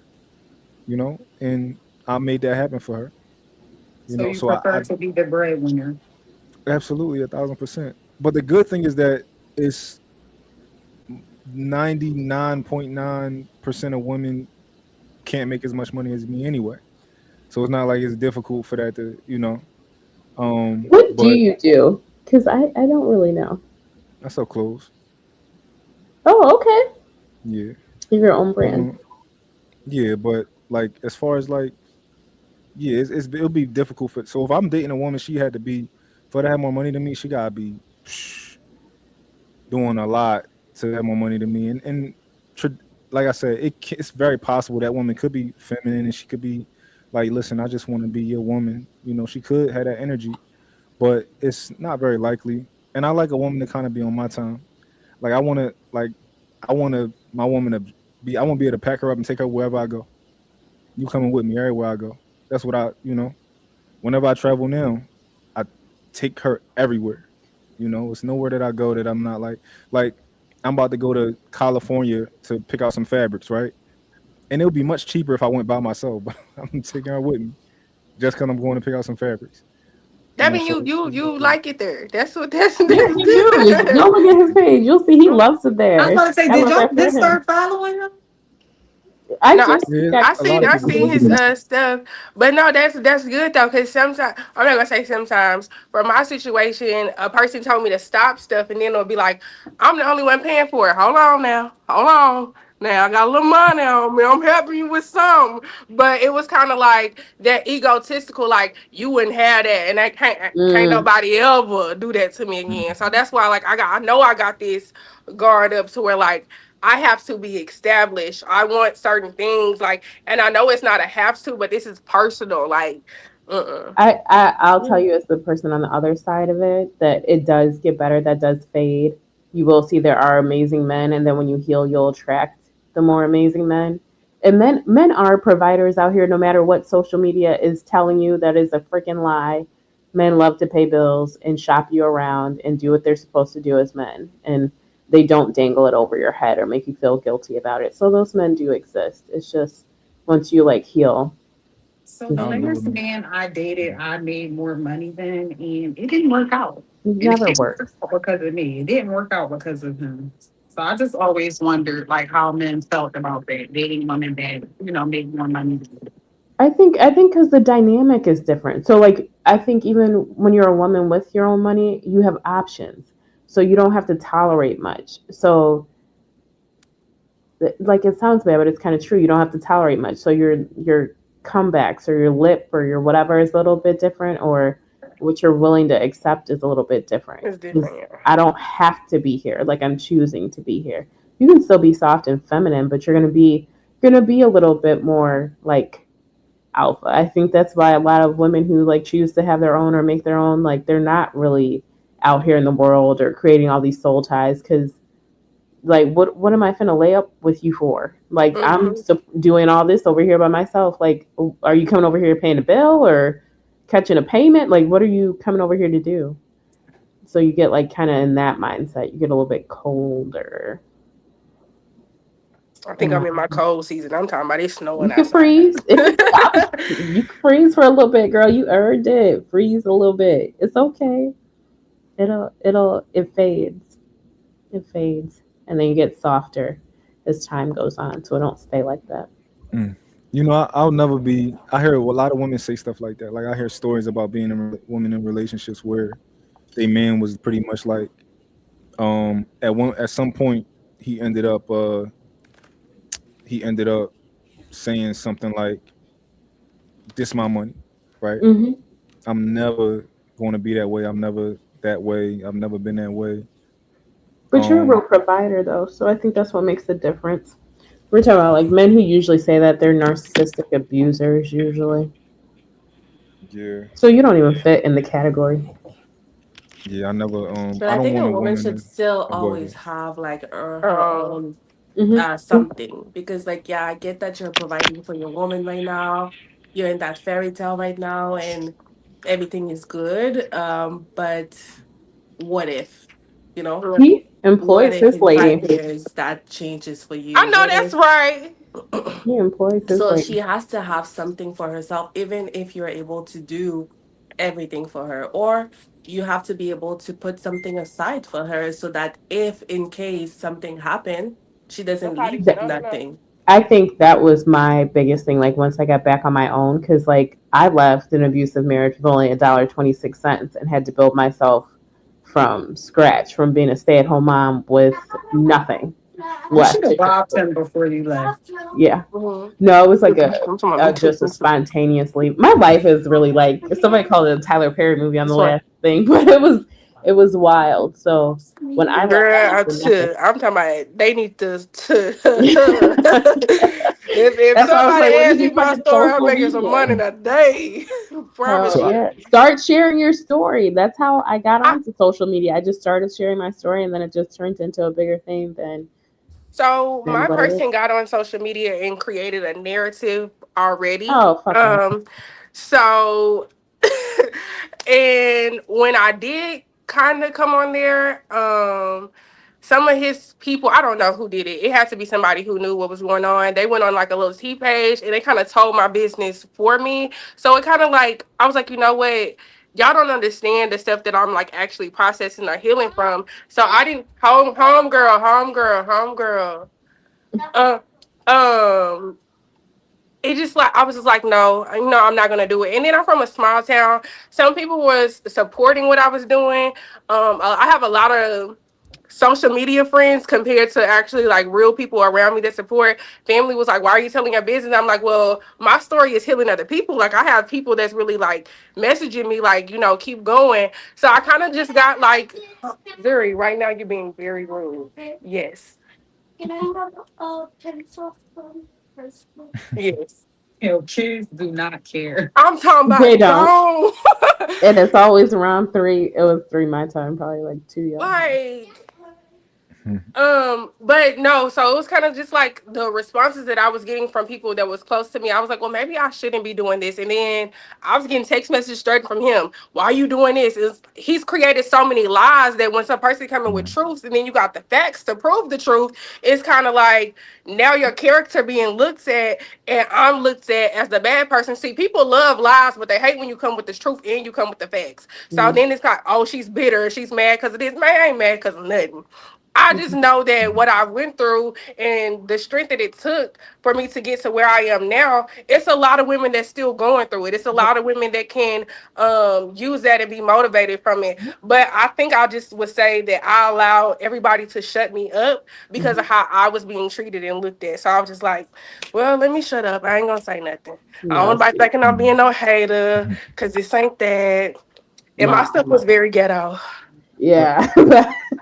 I did want to say something to Jaleesa. I don't know. I don't disagree with Jaleesa. I think women should be able to make money. I think they should make money, and I think they Mhm. should have skills and all that type of stuff. Like, I'm not against my woman making money. I'm not She should against have her. shares in your company.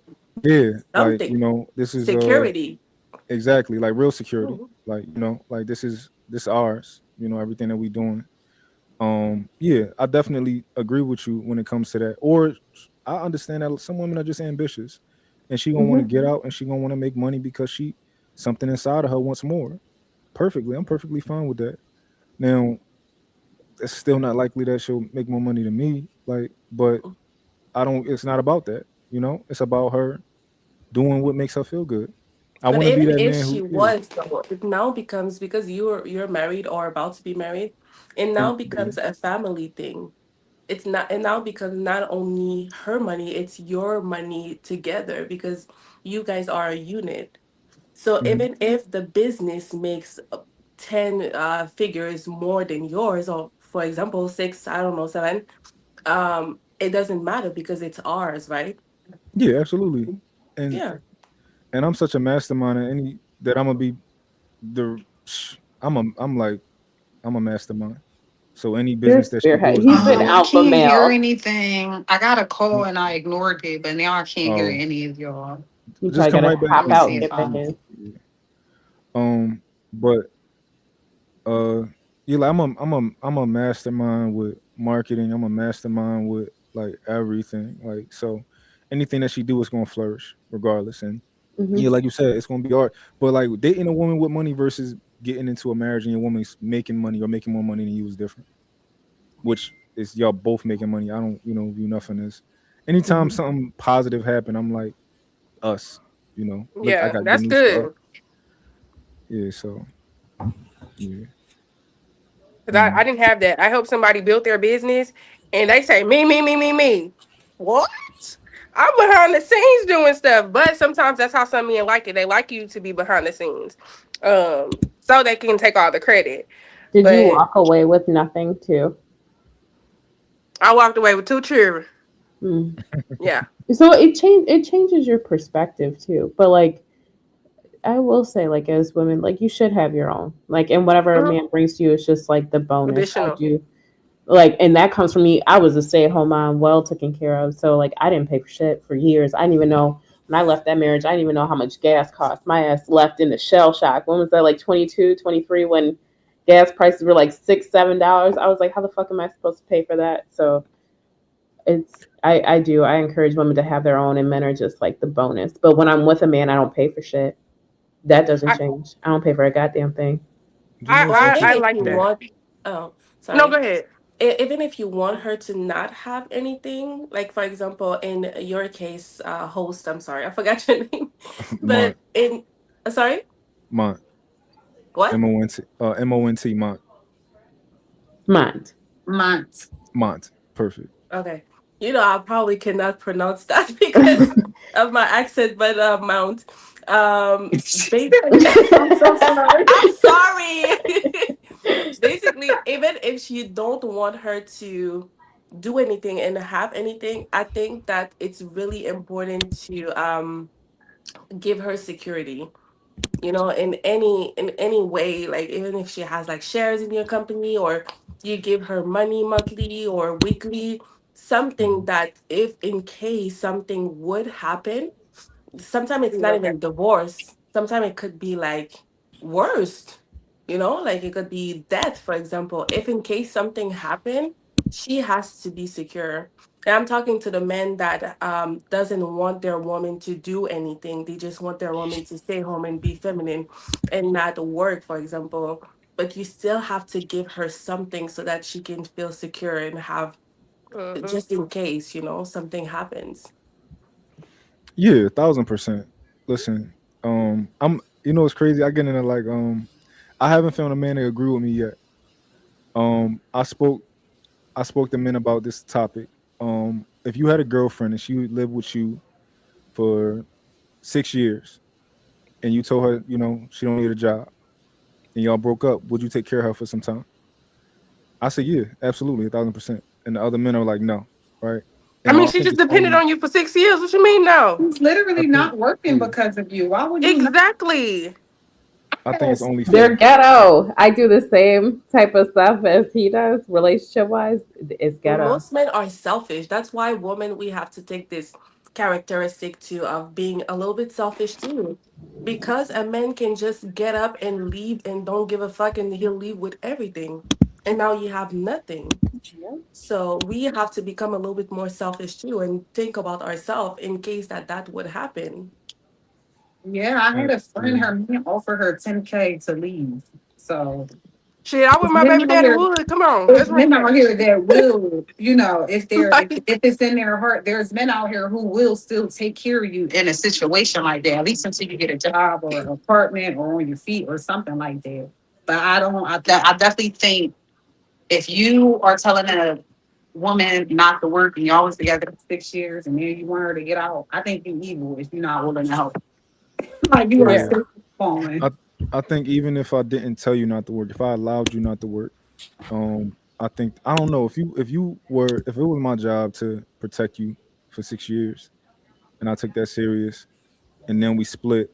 No, I'm gonna make sure that you got a nice landing. I'm not gonna take care of you forever, right? Of But course, yeah. obviously you need to work, you need to get your own place and all this type of stuff. So whatever, I'm gonna figure out a reasonable amount of time to help you get where you need to be. It's that simple, whether I'm married or not married. And I think that's the problem. I think that's why like a lot of these laws be like um or a lot of these laws are like radical when it comes to like men are like, oh, child support, they sucking me dry and all that stuff. And I'm like, well, motherfuckers can't trust you. So You what broke we up. think You about left her child high and support? dry. Or whatever, alimony, all that type of stuff. And it's like, No, I'm asking oh, what do we think about child support? Because oh,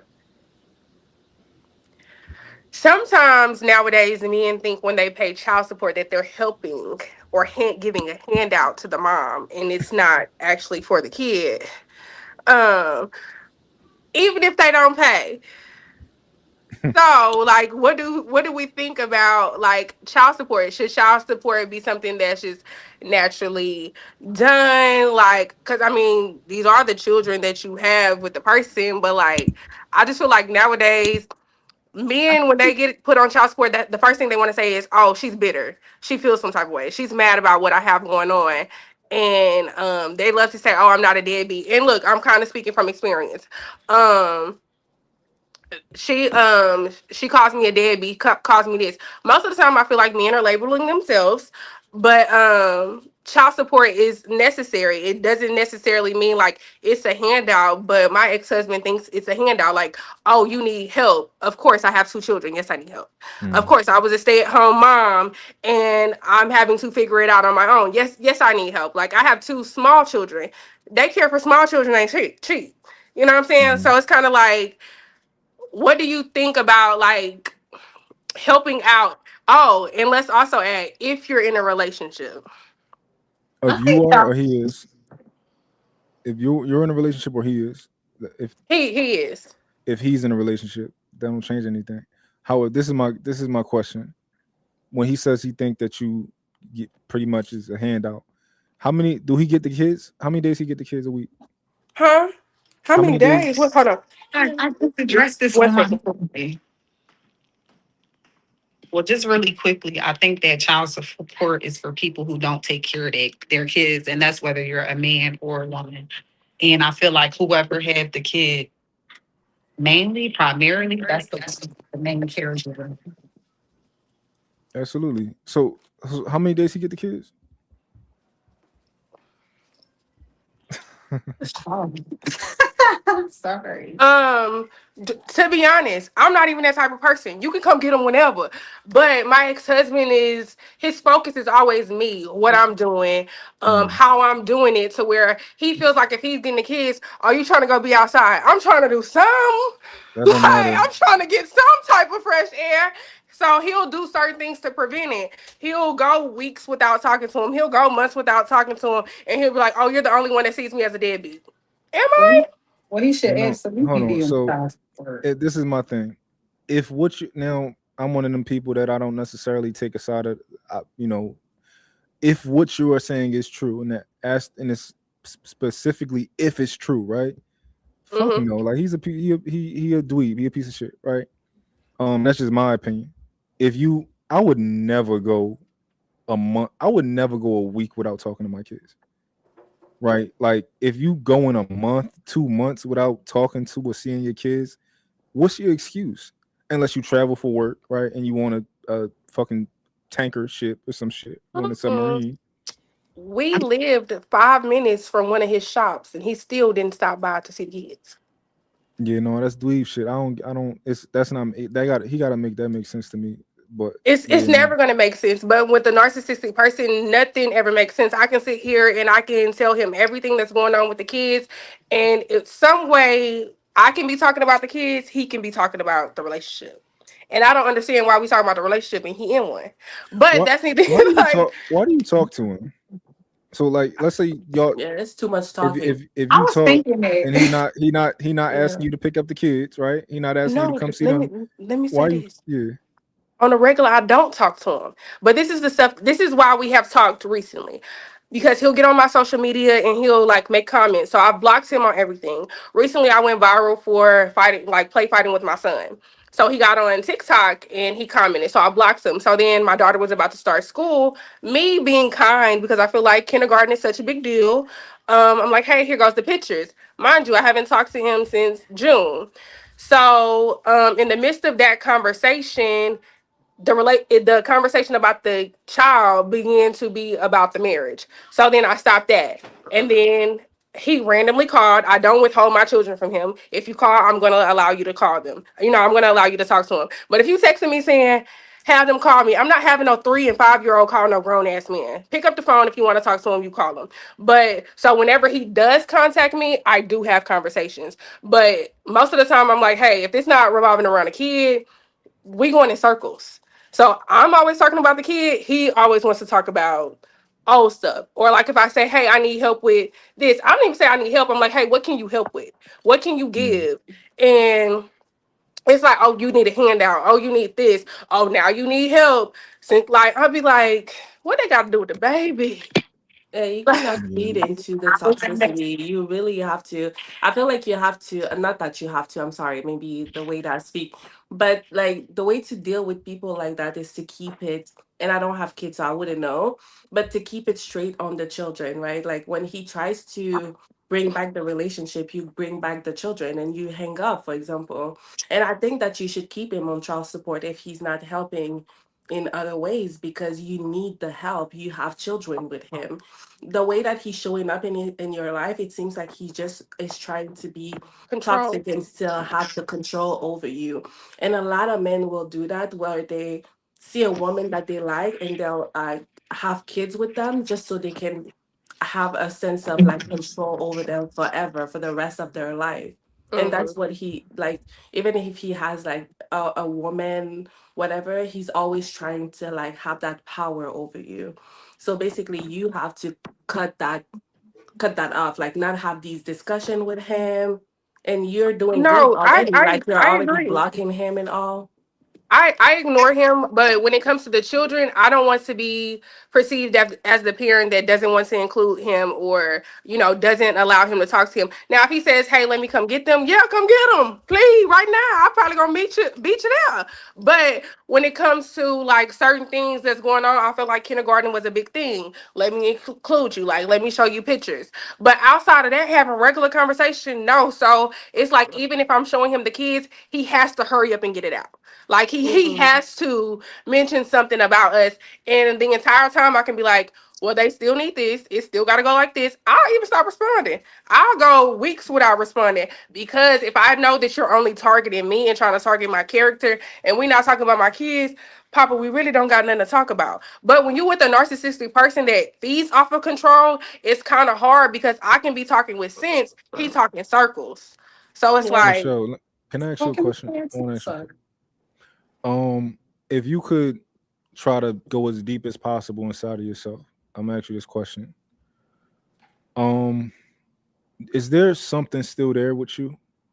Like, is there like, let's say, because I can ask you like, oh, why do you entertain these conversations, right?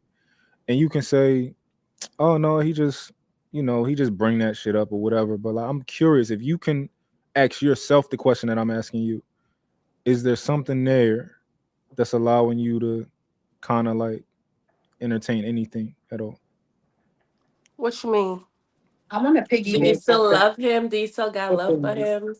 I didn't went through Affection? no love, no affection. That's why I said I can ignore him. He's blocked on every social media platform.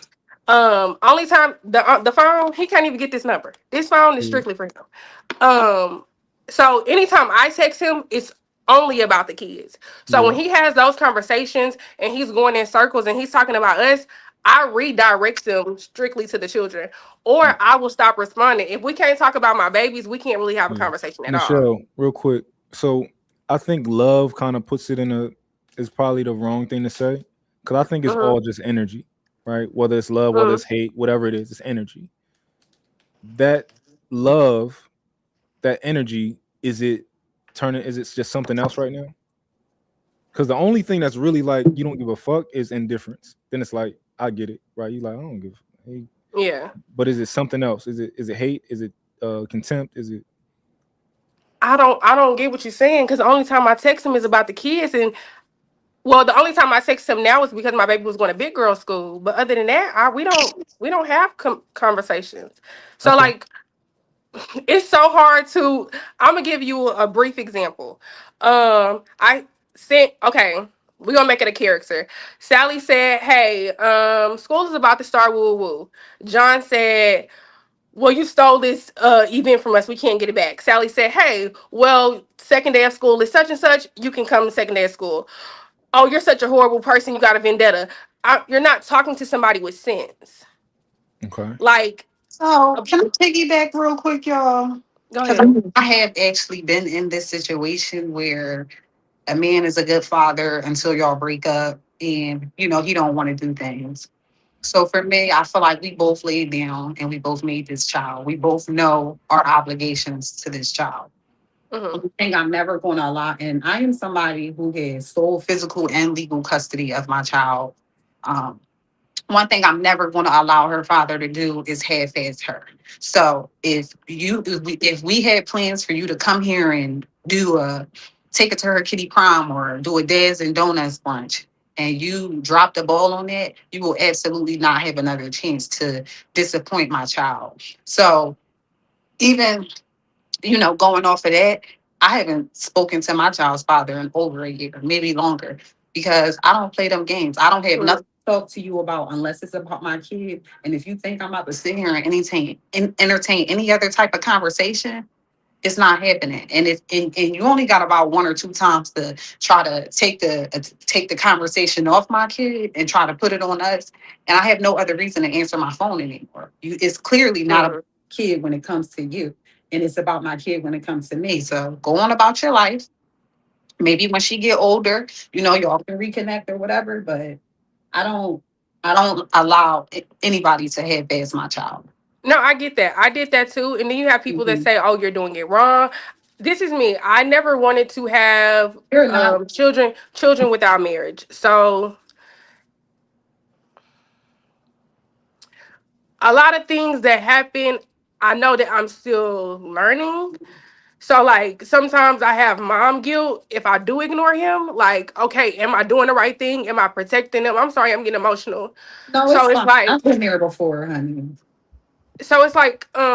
and for the fact that a person got on social media and said that I withheld my kids from them, that he did not try to see, I don't want to be painted as that type of, individual. Even though I know that's not my character, but it's still the fact that lies have already been told about me. So that's my way of trying to fix the lies that are being told while saying like, okay, here's my effort to want to allow you to be present. And I So can it's get kind. that because you are somebody who, you make content. So I can understand, not things, you not wanting things to be spread about you. But at the end of the day, like everybody who's on TikTok and Instagram, they are not a part of, your immediate family. They can think what they want, but you never have to prove anything to them. All you know is the type of mom you are and what you're going to allow and not allow for your kids as their primary caregiver. Yeah. And also, it's like if somebody gonna be like that, it's like, yo, show me a message where I said no. Show me a message where I said you can't come That get these part. kids. That part. So yeah, That like that can never happen. Like, but they don't even ask about the babies. Like, they don't ask to come get them. It has to be forced. Like, my son is with him now because I was like, "Hey, you gonna come pick him up? Like, come pick him up. Get him, take him, get a haircut." And that was only because the conversation when he was supposed to be talking to my daughter about school was him trying to talk to me. No, now I have to force you to be a dad and have to hang up the phone and get up out of there. But it's You know what this makes me think about? I saw this discussion on Instagram, no, on Twitter the other day, and they were saying like even if a man has kids with you, because we're talking about how men are with you and they're great fathers, and then the relationship doesn't work out and they're different. Would you say that this directly ties into a man viewing kids as an extension of the woman and not necessarily himself? I would say that for me in your situation. But I would like to hear what y'all would have to say about that too. you Especially know, you, because you I don't have no friends that's like that. I don't got no homies that's that think at all like that. And I know me, like I might be a little bit toxic. My kids, they mine, right? Like when women like to say stuff like, "Oh, I gave you a kid." Oh, you did? Okay, you gave me a kid then. It's mine, right? Like I'm like that. Women. I I think I think women are the most special things on earth, right? And that's that's one of the parts of the deal, of like once I get married, like I can't wait until my woman gives me a family, you know. I can't wait till we make a family. I can't wait till because just same thing with her. These are your kids, and I like that. That make me feel good. But I would never leave a lot of guys view it that way though. Of they view them as y'all kids, like y'all got to be with them most of the time and all that. I don't do that. Like my kids are with me most of the time. You know, I think it's my job, it's my responsibility that they grow up and they become good people. If nobody else gonna take that responsibility, that's my responsibility. Nobody else can take the charge of that. So I don't know. I agree 100%. Mhm. I feel like, as somebody who's just been doing this by and I am truly a single mom. There's people out here that's not in a relationship and they just think because they're not in a relationship, they're a single mom. If he's still active and he's still helping out with your kids, that's not necessarily a a single mom. single, yeah.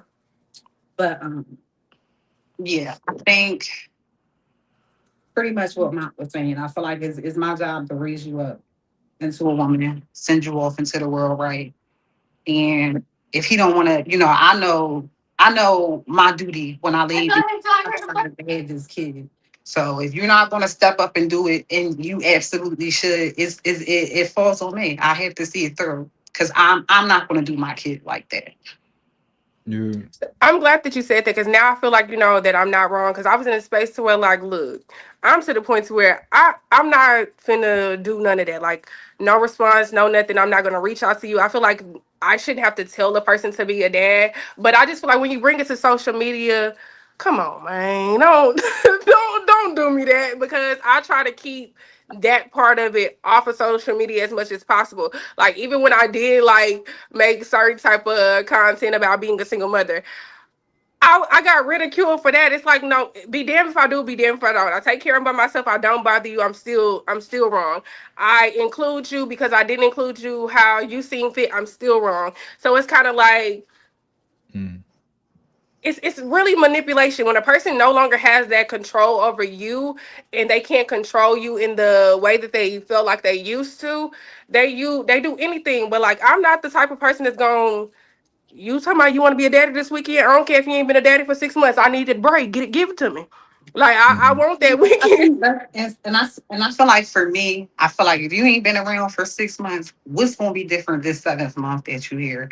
I just feel like you have to prove, like in these situations when you're the parent who's not consistent, you have to prove Prove yourself it, yeah. before I just let you just be all up in my kid iPad and stuff like that. And I'm not necessarily trying to keep your kid from you, but if you've shown time and time again that you're not consistent with your kids and you don't really, take being a father as serious as I take being a mom. I'm just not about to. You can just y'all can wait until she get older. Yeah, You know, when Yeah, she able to I like formulate that. I think them that's words fair. and them thoughts for herself, because she's 7 right now. Yeah. So I'm pretty sure at 14 she'll be able to be like, Mom, I want to see my dad or something like that. I would absolutely respect that. But right now, in Hmm. these, I feel like it's so critical to have Hmm. parents there, and I feel Yeah, like and I these. think that's fair. I think Okay, that's fair. Like, and all of this is if with me because I'm one of them people that if I ain't talk to the person, if I ain't see it, everything is hypothetical, right? Because it's two sides to every story. But yeah, Three. in a scenario where somebody's trying to essentially cause confusion in a kid's life, or just kind of like kids need stability, and if you're Hmm. gonna be jumping in and out of their life, that's not stability. So I'm not with that. So I think it's fair that you move that way. Of like, if you try and jump in and out of the like, we're not doing that. I think that's completely fair. But I got a question for you, Michelle. Um, and I want you to ask yourself this question. I'm asking you, but I want you to take it and ask yourself. Um, Part of you getting married, having kids, and all that type of stuff, right? And the way that you feel about all of this, how much of the motivation is how society will view you? How much of that controls how you move and the decisions that you make, right? Because a lot of people talk stuff about single moms. A lot of people talk stuff about girls who have kids and they not married. I know me, I don't give a fuck about none of that. However, same. there are a lot of people who make decisions based on how others will look at them and they end up not leaving a bad marriage or so if you can answer that question for me. Well, I would say a big factor because I actually got married because of one of those very reasons. I was engaged and there was infidelity that it got involved, and I was ready to leave, but I couldn't. Like I was grieving, the person. So I was like, we've already been engaged. Like in my mind, like we already engaged. I gotta go through it. Everybody gonna judge me. Everybody gonna judge me. Which I knew it wasn't right. Like even to the person that I got married to, I would tell them like, we shouldn't even be getting married. We shouldn't even be doing this. But in the back of my mind, I was so fixed on we've already told the world that we're engaged. So, I followed through with that. My marriage did not last long. My marriage was as short as a 27 piece, is what I always say, because that's how short it was. Um, we got married in November of 2024, got divorced, finalized my divorce in September of 2025. So, everything was for social media. We started making social media content, and I was kind of scared of how I would be viewed because I came out with, oh, be a submissive baddie, this is how you have to be to your husband, not knowing the things that I was going through, behind closed doors. So I would say it plays a big factor, and I also have a family that's kind of like judgmental. Oh, you got to be careful what you put on social media. Why are you putting your business out there? Arguing with certain family members because they're not understanding the concept of content and how motivational it actually can be for certain individuals. And mine was, I sat on it. Like I allowed myself to heal. I allowed myself to be put in a mind state to where when I did tell, my story, it didn't come from an emotional state of where I was pointing fingers, but like where I had grown as an individual. So I would say social media is kind of like a standpoint because my family is so judgmental. So I'm like, okay, what are they gonna say? What are they gonna think? But I did notice when I did social media single mother content, I Hmm. got a lot of single mothers that came back following Can me y'all like still that. hear her? I can hear it. You can't. Mm-mm. I It don't was know why that keeps happening. It's probably your internet browser. Are you on the app or the internet browser? I'm on the app. I went straight to the You link went from. straight to the. How I can hear So, you, but but are not you? Did her? it take you to Safari or did you download the app in the App Store? StreamYard. No, I never downloaded the app. I just went. All right. I'm So proud. you on the internet browser. That's probably sometimes it just act up. But you can come right back in and it'll it should fix it. Okay. And you can always download the app, and I think it might be a better connection. Yeah, Okay. that One that was second. that was pretty much it. Like, Hmm. I will say everything with social media censored and worrying about what everybody would say, or worrying about being judged. Will men still be attracted, or are men gonna not be attracted to me because I'm making single mom content? I am my biggest critic, so I would say I was in my head as well as worried about social media. Yeah, I think so far everything that you've been saying, it sounds like of course men will still want to be with you and be attracted to you. Cause you like you've already said like, listen, I don't want to do nothing unless I'm your, I'm weak boyfriend girlfriend, and that's a lot of standards that a lot of women don't have. So a lot of men can respect that, and they can that that's refreshing to hear that, right? But yeah, I know like I'm in a technically I guess I'm in a social media relationship. I don't know what you would call it, right? I post my girl. But I would hope that people who fuck with me, and people who fuck with her. But I don't like the idea that somebody would be like the relationship. And I get it, you can like the relationship, but I'm a real person. She's a real person, Yeah. right? We are people and we are in a relationship. However, follow me because of the things that you like that I say, or the things fuck with me for whatever reason, but the relationship is not who I am. Yeah. That's just, you know, me and her come together and we in a relationship, right? So I would never move based on and a lot of people do. A lot of people, and I understand it makes perfect sense why somebody would be like, yo, I'm in a social media relationship. I'm gonna feel like a failure if I tell everybody we broke up. I'm gonna feel stupid. That's why I don't Mhm. post my man and all that type of stuff. It make perfect sense, but I think it's definitely something to try to not be influenced by, is what people gonna say and what they think, you know? Like people And will stay in a marriage, they'll stay in a relationship with God cheating because they don't wanna Mm-hmm. look like a failure. They don't want to look a certain way to other people. I get it, but I definitely don't think it's And that's healthy. what motivated me to leave, because most of my family stayed in marriages for the children or what everybody else would think. And I'm like, I gotta be different. My kids gotta be in a healthy environment. And so that was like, okay, yeah, I know he did certain things, but it was a lot of stuff behind the scenes that he did that I was like, okay, it's no way that we can keep faking the phone just because we have kids. It's an unhealthy environment. It's like too toxic, too much going on. I Mm, always disagree with two things I had to say. I've always disagreed with staying for the kids because that's Hmm. basically just saying, okay, don't worry about your happiness. It's just about your kid happiness. And I feel like no, it's definitely about me and my kids' happiness. Hmm. And then mine. Because I've been following you for so long and I've seen you in a relationship before this, I would not say that you're in a social media relationship. I think that you've always treated your women very good. I think that all the nice things you've done, you've always did that, when you're in a relationship. It's just that, I guess more people see it now, but um, yeah, a lot of new you've people. always had that standard when with your women. So Appreciate that noticing. absolutely. But yeah, it's a lot of new people who follow me versus people who've been following me for years and years and years. So it had to be like, I'm 33. You probably was following me for like at least 7 years, 8 years, probably. If you talking So about, yeah, about 8 years, maybe yeah, longer.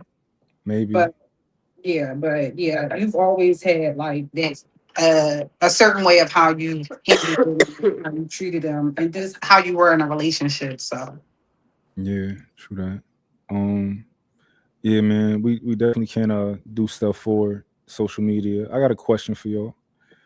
This is my question. I wrote it down. Um, do y'all have y'all ever experienced like a man trying to get revenge on you? And I'll give you an example. Let's say you you didn't like a man at first. He tried to talk to you, you ain't like him, but he was persistent. And after a while, you gave him an opportunity. Do you ever felt like a man got revenge on you for that? yes, men be mad as hell if you make them wait a long time to give them your number or something. The moment they get you, they're going to take you through the ringer. Anybody that been wanted you, just keep them at been wanted you. Don't ever give them a chance. In my experience. Mm, mm. You know, it. I depending on the situation, I get it. Now, I know like if I was like, let's say I was younger and I'm I'm a girl. Now, if the girl is just simply not entertaining me, she's not interested, cool. But if the woman is like trying to play me or something like that, oh yeah, if I can get it, yeah, you know, that's different. But and it's if a woman just not interested, she just not interested. So like And I honestly think I here's another thing. If she just treating everybody different, that's a different story, right? Like if you treating me one way, but you treating other guys a certain way, I can understand somebody being like, "What did you like? What we doing?" Right? Um. So I don't know. We gonna see if Michelle got any experience with this. No, I don't have any experience with that. I had experience with somebody not understanding like rejection or what they felt like was rejection. I guess you can say that. But we were talking. So like if I say something, like he can say something crazy to me, but if I say something crazy to him, he blocked me. So I guess that could be it. But like other than that, like A I'm block. pretty much I feel like nowadays it takes a lot for somebody to get blocked. girl, I wasn't doing nothing besides I ain't do nothing. You ever I ain't do nothing. I did ain't you never block him been back? blocked. I was on that block list faithfully. Did you block him back? Nah, every time he unblocked me, he called me. Hey, I'm because we ain't got no Oh beef. no, I feel like if a man blocks me, you absolutely never want to speak to me again. Girl, no, he dramatic. No reason Well, to picture well, it. Man blocked why me. would why would one put up with a man like that? Oh, I didn't. We didn't date. Like, well, I ain't gonna say we didn't date. We was just talking. So like, once it happened twice, now I kind of just like little bro. You like every time you contact me, it's kind of like funny, like to where he'll try to like be friends, but I don't be having bad blood with people. Like, I just feel like okay, everybody isn't supposed to be like a lifetime. That was just like a cool little experience. We didn't work, and he was the first person that I talked to like outside of me being married. So it's kind of just like okay, you just do too much. That's you. You seem do too much. But that was his revenge. He felt like blocking me. Oh, he did it. But you always unblock me and, blow my phone up. I don't know. Interesting. Interesting. Do you feel like so you said you've been single for some time now for like almost a year. Do you feel like you actually making progress as far as, with yourself and who you are and all that type of stuff? Or you feel like you still kind of like got a lot to learn about yourself? Both. I know I have a lot of healing to do. I like to ask myself, what did I learn? Like after being married, I can sit there and say, "Oh, my ex-husband was blase, blase, blase." Granted, it could be his real character, but I also ask myself, like, what made you stay? Why did you stay so long? What did I learn from the situation? So where I'm not just putting the blame on somebody else. Like I'm also accountable for the part that I played, but I know for a fact that I'm still learning myself. There's a lot to learn. I met him when I was 24. I'm now about to be 31, so I'm not the same 24-year-old he met in 2020. Um, and I don't think that just within a year that I'm super healed or I super know, because now I'm still learning what do I like in me and what do I want in a man, what is comfortable, what is uncomfortable, and I'm still just trying to understand me. I'm still trying to adjust in motherhood as well as learn myself. Shit, and just adjusting life in general. Like everything has changed dramatically, so it's just like coming from a situation to where you help with a little bills and now you take on everything by yourself. That's still a big adjustment that I'm still learning about myself. So it's like but that's also what makes me know like I ain't ready for nothing, because Mm. I'm still learning me. Would you ever get back with him? What? No. I Yeah. have a What what question. could what could he do to make you get back with him? It's nothing on God's green earth he can do. Apologize, buy you a house, like He tried. The thing is, when we got divorced, it was kind of just like I'm tired. So like, granted, traumatic things happened to me in February, and then we tried to work it out. It got to the point to where like, even if you did do right by me, I couldn't try. Like he used to be like, "Oh, well, I'm getting submissive treatment like this. I need you to be like that." I don't want to. I didn't have it in me to be what he was wanting me to be. And then it just kind of got worse after that, to where June 12th was the point of no return in my life. It's nothing that he can do to nothing. He can pray to God, and the only thing that we can do is have the best co-parenting relationship in the world. But as far as getting back together, okay. Okay. What was your question, Sarah?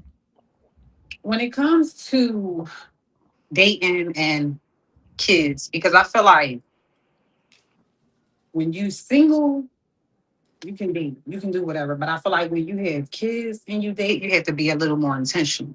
Hmm. Hmm. So how do you feel about a man pursuing a woman with a kid? And do you feel like, and of course, after he gets to know her, establish he like her, do you feel like that he should start including her kid and stuff?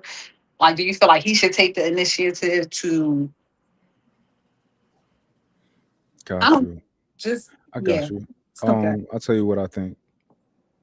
I think it depends on what you want, right? So you have to understand as a mom, um, what do you want? So a lot of women are okay with having a husband who don't want too much to do with the kids. However, he does what he has to do, right? A lot of moms and dads are okay with that. As far as they do what they gotta do, they don't gotta love my kids, all that type of stuff, right? Either you want that or you want somebody who is going to be genuinely invested in your kid like you are. That's much harder to come by. However, it is a real thing. I know I never dated a woman with kids, but I would be that way if I were to. Um, I look like I would be them kids are my kids, right? But I would take it a step further than that. If I'm gonna marry you, would be like, if I'm gonna marry you, like I gotta adopt them, right? They got like, cause you're not about to ever play with me and be like, oh, well, they not your kid. No, we never playing like that game.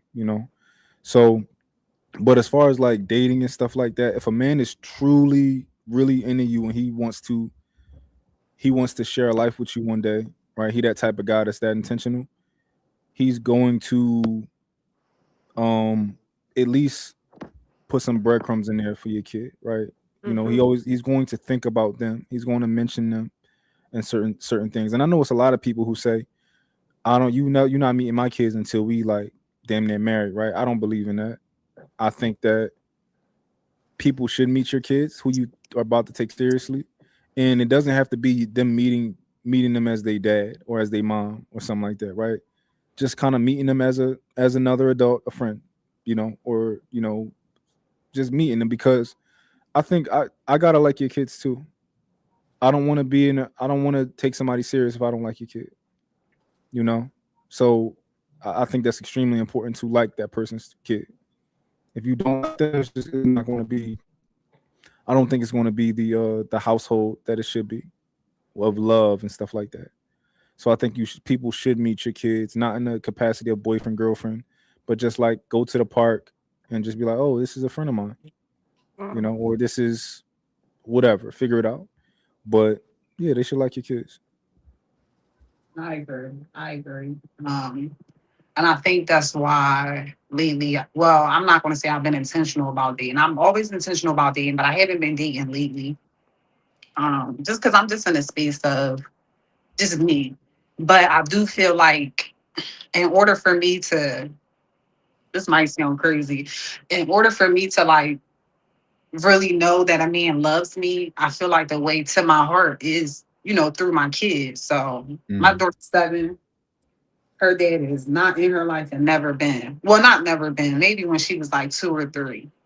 So, she already feels the void of not having that father figure in her life. And I'm somebody, I wouldn't even know who my dad was if I walked by him today. He would have to describe the mole on my mother's ass for me to be like, okay, you're my dad. mm-hmm. But I know what it's like to grow up with that void. And I never wanted that, for my kid. And I feel like Hmm. circumstances forced it. So when it comes to dating, it just sucks when you realize the man is like super into you, but not really interested in building a relationship with your kid or anything. It's Yeah, kind of like buying into, viewing a kid as an extension of me. And I don't know. I just feel like, I don't know. I would like for a man to love me and my daughter equally.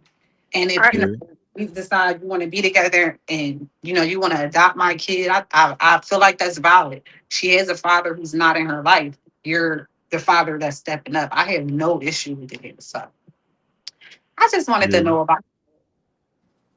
I agree that And I have, being I'm single sorry. kind of makes it scary because it's like I've always imagined in my fairy tale life that marriage before children, being together with the person to where it's kind of like God allowed me to do something else. And I always look at like now I look at it like, okay, God was trying to teach me something. But it is scary to date being single because you're like, it's kind of like, are you going to come in loving me and my child? Because it is certain men that meet a woman and they accept the children as their own. It is times to where like the step parent and the kid might not be close. For me, I feel like I would want us to feel like one big family, like genuinely a family, like you love me and you actually love to take care and pour into my children as well. That is important to me because my ex-husband had children and I was like, I stepped in like, yes, I didn't think that I was their mother, but while you're here, you're going to get the nurturing and caring the same as my children. I'm not treating my kids different from you. Everybody's getting the same type of everything, and I think that that is important because that is what creates family, and family is big to me. So it's kind of like nowadays trying to date, like, okay, is you just trying to date Lil Carrie or are you coming with Lil Carrie and her too? Because it's not just me. Like, yeah, I can be cool, but I got some more cool people behind me. But sometimes men are only, some men are just attracted to the person and probably don't want everything that come with it. So it's kind of like I do want to meet a person that accepts me and my babies. I got a question because I want to know how um how deep this is, right? Because when I say like, yo, if I was to get married to this woman, like I would like I want to like those are my kids, right? I want to know if y'all really would be able to accept that. Because it sounds good on the outside, right? But let's say y'all got married, right? You had a kid already, that kid became his, and y'all get a divorce. Um, and let's say y'all split up, would you allow that kid to be with him more than you? Him Be pretty with much him be custodial. more The than me, baby no, pretty but much live with him. still be present in their life. Like if that's like they've had that type of relationship to where he stepped in and he was like being a present dad to them and that's what they see, who they see as their father. Mhm. Yeah, go ahead. You can get them for the weekend. You can get them for the breaks. Their dad isn't doing it. So we're like they're Yeah. comfortable. Love is there. So yeah, go No, ahead. You helping so me. I hear We you. So I hear you. But here's the difficult part, right? hold on now. Because you're you're saying that when everything is good, yeah, we can play family. But when things split up or something like that, at the end of the day, these my kids, nigga. No, Right? I'm So you still saying saying they can still go because you over there, saying he but can get them. Why can't he get them? Why can't he have them 4 days and you have them 3? We I can mean, actually do if we 50. had that type of situation to where it was an understanding and that's what was actually said, we can work something out. But by that, I don't know. My kid's still small, so like I'm probably like in protective mommy mode. But if we were already together, let's hypothetically say years, by this time Hmm. they know you. I don't care. Go on over Yeah, there. You let's know say that. let's say y'all been together for 10 years, right? Oh, Your I kids don't your care. kids are Take 13. them Oh, so kids. They can okay. I live. think the key part is that he adopted them, so they're just Hmm. as much his kids as they are yours. Me personally, if I was in that situation and we were to break up or divorce and whatever, yeah, you can have them for 4 days 1 week, and then I'll do 3, and then I can have them for 4 days 1 week, and then you'll do 3. I'm Hmm. absolutely okay with doing 50-50 because, like I said, my kid, she don't have a dad. So if somebody was to come into my life and her life and embody that role just how we both need him to, Hmm. absolutely. I'm never I going wouldn't to. rob them from that experience because Yeah. kids need that. Like, and especially if they've grown up together and this person has came in and taught them a lot of stuff, regardless of what me and that person went through. That's still your daddy. Go on. Even if I feel some type of way, I can't allow me and my feelings to interfere with the relationship that they have already built. That's selfish. That ain't Hmm. that ain't right. Yeah. Yeah. And And I it's know these things are very easy to, well, y'all got experience too, but it's very easy to say these things when it's like no pressure applied, right? Like it's easy to be submissive to a man until you don't agree with him, right? It's very Mm, easy. But when you don't agree with him, that's when it start, right? That's when the work start. It's like working out. It don't start till it hurt. A lot of women yeah, because will sometimes it do hurt to be a little submissive. Yeah, a lot of women to do it until they disagree with you, and then it's like, oh, well, oh, you wasn't never really submissive. You just like you was. I I'm was gonna meant. say yes Yeah. and no. Okay. I'm gonna say yes and no because it depends on the type of man and it also depends on a woman. So where like being submissive is not the problem. It's sometimes the reaction from the person. Like I can disagree with you because I don't think that in no real world that we're always gonna agree on everything. But in the midst of me disagreeing with whatever that you're saying, and I'm being like I find myself having to submit to whatever you said, I think conversations can happen after that to where like I can tell you like in that moment I trusted you, but I probably didn't agree with you. Like I feel like that's when the uncomfortable conversations come in. But in certain situations, it's okay to allow a man to be a man and allow a man to lead, even if you don't agree. But the conversation after that is to let them know, like, I kind of was really feeling the red or something like that. Like something small.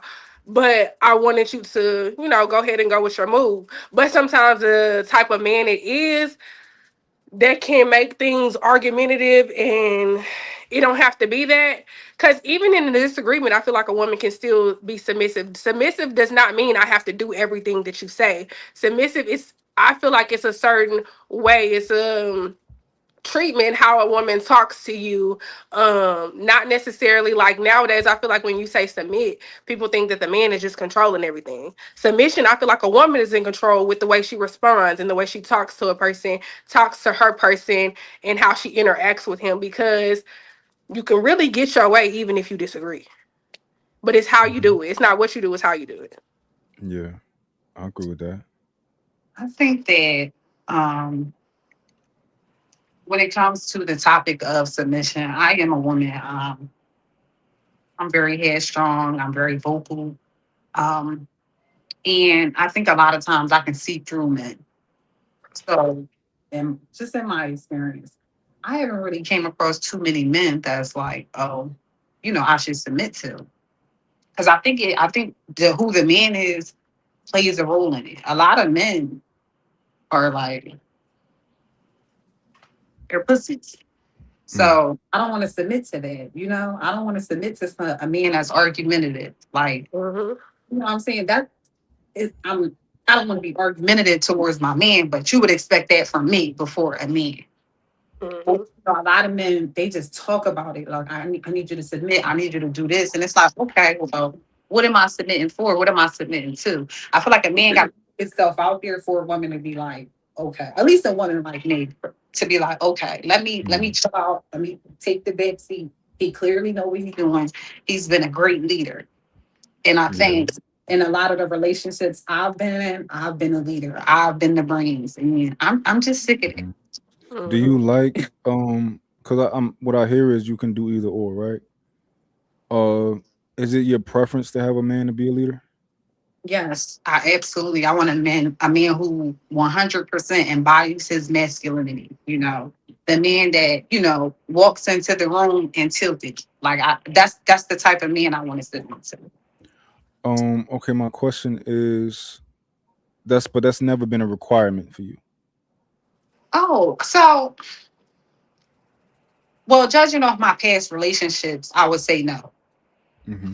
At 31, as a single woman, as somebody who knows the type of man that they want, I'm I absolutely want a man that I can submit to. I don't want to keep Okay. being an alpha woman. Like I don't. I want Yeah. to be soft and those type of things. But I just feel like I need a man who's going to create that space and allow me to be there. And a lot of Okay. times they don't make you feel safe. They don't have a place to store your emotions safely. Yeah. Okay. So pretty much in the past, you it wasn't a requirement, but now it's something that you would like to be a standard for you. You like Yes. to. Do you know what it looks like? Like, do you know what it looks like to be with a leader, or like how to find a leader? Like, what you'll be looking at, how to vet these men. So I've never, like I said, in all my past relationships, I've been the one to lead. So I don't know what it looks like to be with one. I have an idea, and I can Hmm. tell you that one Okay. one is simply a man having his mind made up, Hmm. not me, what you think it is all the time. Like, oh, if you plan a date, okay, where you want to go? If you plan a date, I'm expecting you to have the place, the time, everything, and already, Yeah. and um, just when it comes to us being at odds, like I don't want to be in a situation where we're at odds and it's fighting fire with fire. A masculine man is going to put out that fire because he's not about to sit here and argue with you. He's not about to sit here and let you talk crazy. You know, he's going to Hmm. remind you, who you are and who he is. Yeah. Interesting. Okay. I think a big part of it is safety. I think once you feel safe, Mhm. like if he can make you feel safe, I think that's a big part of it. But I do know it's difficult to like, especially if you're not used to it. It's gonna be difficult to navigate trying to find somebody that's a leader. Or I think the most difficult part will be actually you making it a requirement for you. Because it might just be a situation where you say something that you like, but you just end up with another nigga who just, you smarter than him, and you got to make the decisions out of whatever reason you chose him. Maybe it's lust, maybe it's because he was helping out, whatever it may be. But I think that's gonna be the hardest part is sticking to that requirement of I want a man that's a real, really a real leader. You know. We're gonna stay on for 10 more minutes. Do y'all wanna let the crowd come up and ask y'all questions at all? Sure, I don't mind. How you feel about that in the show? I didn't know it was a crowd. Yeah, that's fine. Yeah, we got a crowd. One thing before we do let the crowd up. Mine, have you ever thought about hosting a speed dating event? Have I ever thought about hosting a speed dating event? Yeah. Never thought about a speed dating event. I've thought about trying to pair people together in some way, but I would just have to. I got to figure out how do I find the men who have the traits that I have that women are looking for, and how can I pair the women with them? Okay. Yeah. Why you say You that? host one. You gonna pull up? Yeah, if I'll be sure to let you know. All right, so we got a couple people up here that want to ask you questions. I guess I'm gonna try to have order with this, so they'll get one question at a time. Um, we 10 more minutes. So what's 4:57 over here? So we go to about 5:10 around that. What up, Either Man? We got Either. His name is Either Man. So what's Hey going on? brother, how you doing today? Hey, we chilling, man. Can't complain. You got some Don't money? I got a little bit, I just a need little some bit. money, man. And you gotta get monetized, man. I told you stop playing so we can stay in these super chats. First of all, I'm gonna say, Mike, I love the dynamic of you and a group of women. Don't change that, brother, because most guys cannot compel themselves when women are telling their story. So keep that because I think that's what makes you unique. I know a lot of people kind of want to question and grill. I think it's cool at the end, but throughout the whole show, I love that you let people actually speak and you understood kind of their fight and class. So shout out to you for that structure. Appreciate Um, that. I do got one question. Well, I got like 1,000 questions, but you said only one, right? Yeah, one Uh, at a so time. So my one question is, I wanted to dive a little bit deeper in the idea of a woman having kids, you adopting the kids, right? And Hmm. then y'all kind of went into like the level of submission. Now that is that me echoing? A little bit. Hold on, give me a second. Is that Let better? me. Hold on. Let me try to mute people and let me see. Hold on.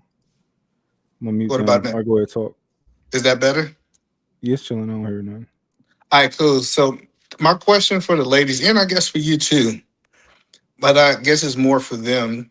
This idea of now that he adopted your child, typically if that was his biological child, and say you was in a with a man like Mont that you felt like was worthy of submitting to. We're not talking about the degenerate that you don't want. Let's say you're in a relationship that you desire.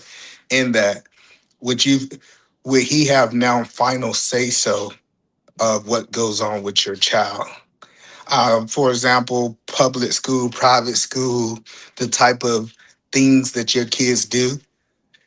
Now that he's adopted, and I think he done showed you that level of security that he's serious, not about you, just you, but also your child. Y'all are married.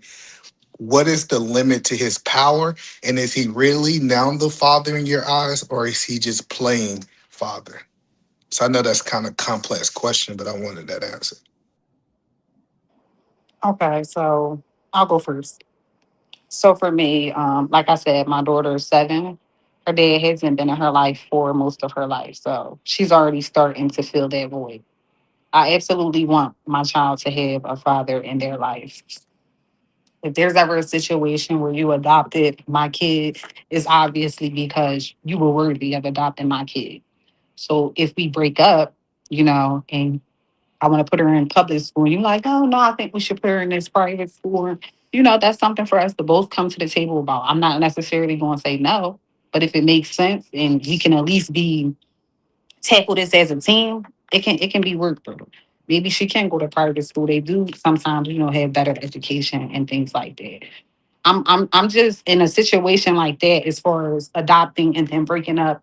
I'm just all for the kid at that point. So as long as you have my kid's best interest at heart, like I do, that's fine. Now don't go try to go to court and try to sue me and try to get sole physical and legal custody. Like, no, we're both their parents. Yeah, so I get that. So inside of a marriage, I just want to make sure before we go on. Inside of a marriage, would you say that he have final say so? Say y'all are married. Not I'm not talking about divorce in so Oh, much, Sierra. I'm talking about inside of a marriage. I think it's Sierra that got that feedback. My bad. So inside of marriage, Sierra, y'all are together. Say, for example, it doesn't matter what side of the argument you on. You, for whatever reason, say, "Hey, I don't want them to go to private school or public school." As your husband, he said, "Hey, I think this is what's best for our kids. This is going to put our kids." It don't matter if you want them to go to public or private school. I think I heard one of you guys says earlier, you kind of submit to him inside of a marriage when it comes down to the kids that's not his biological kids, Sierra, would you believe that you would submit to him in that way? yes. And I think it's partially because, one, like I said, I grew up without a father, so I know how it is to have that void. And two, my daughter is already feeling it.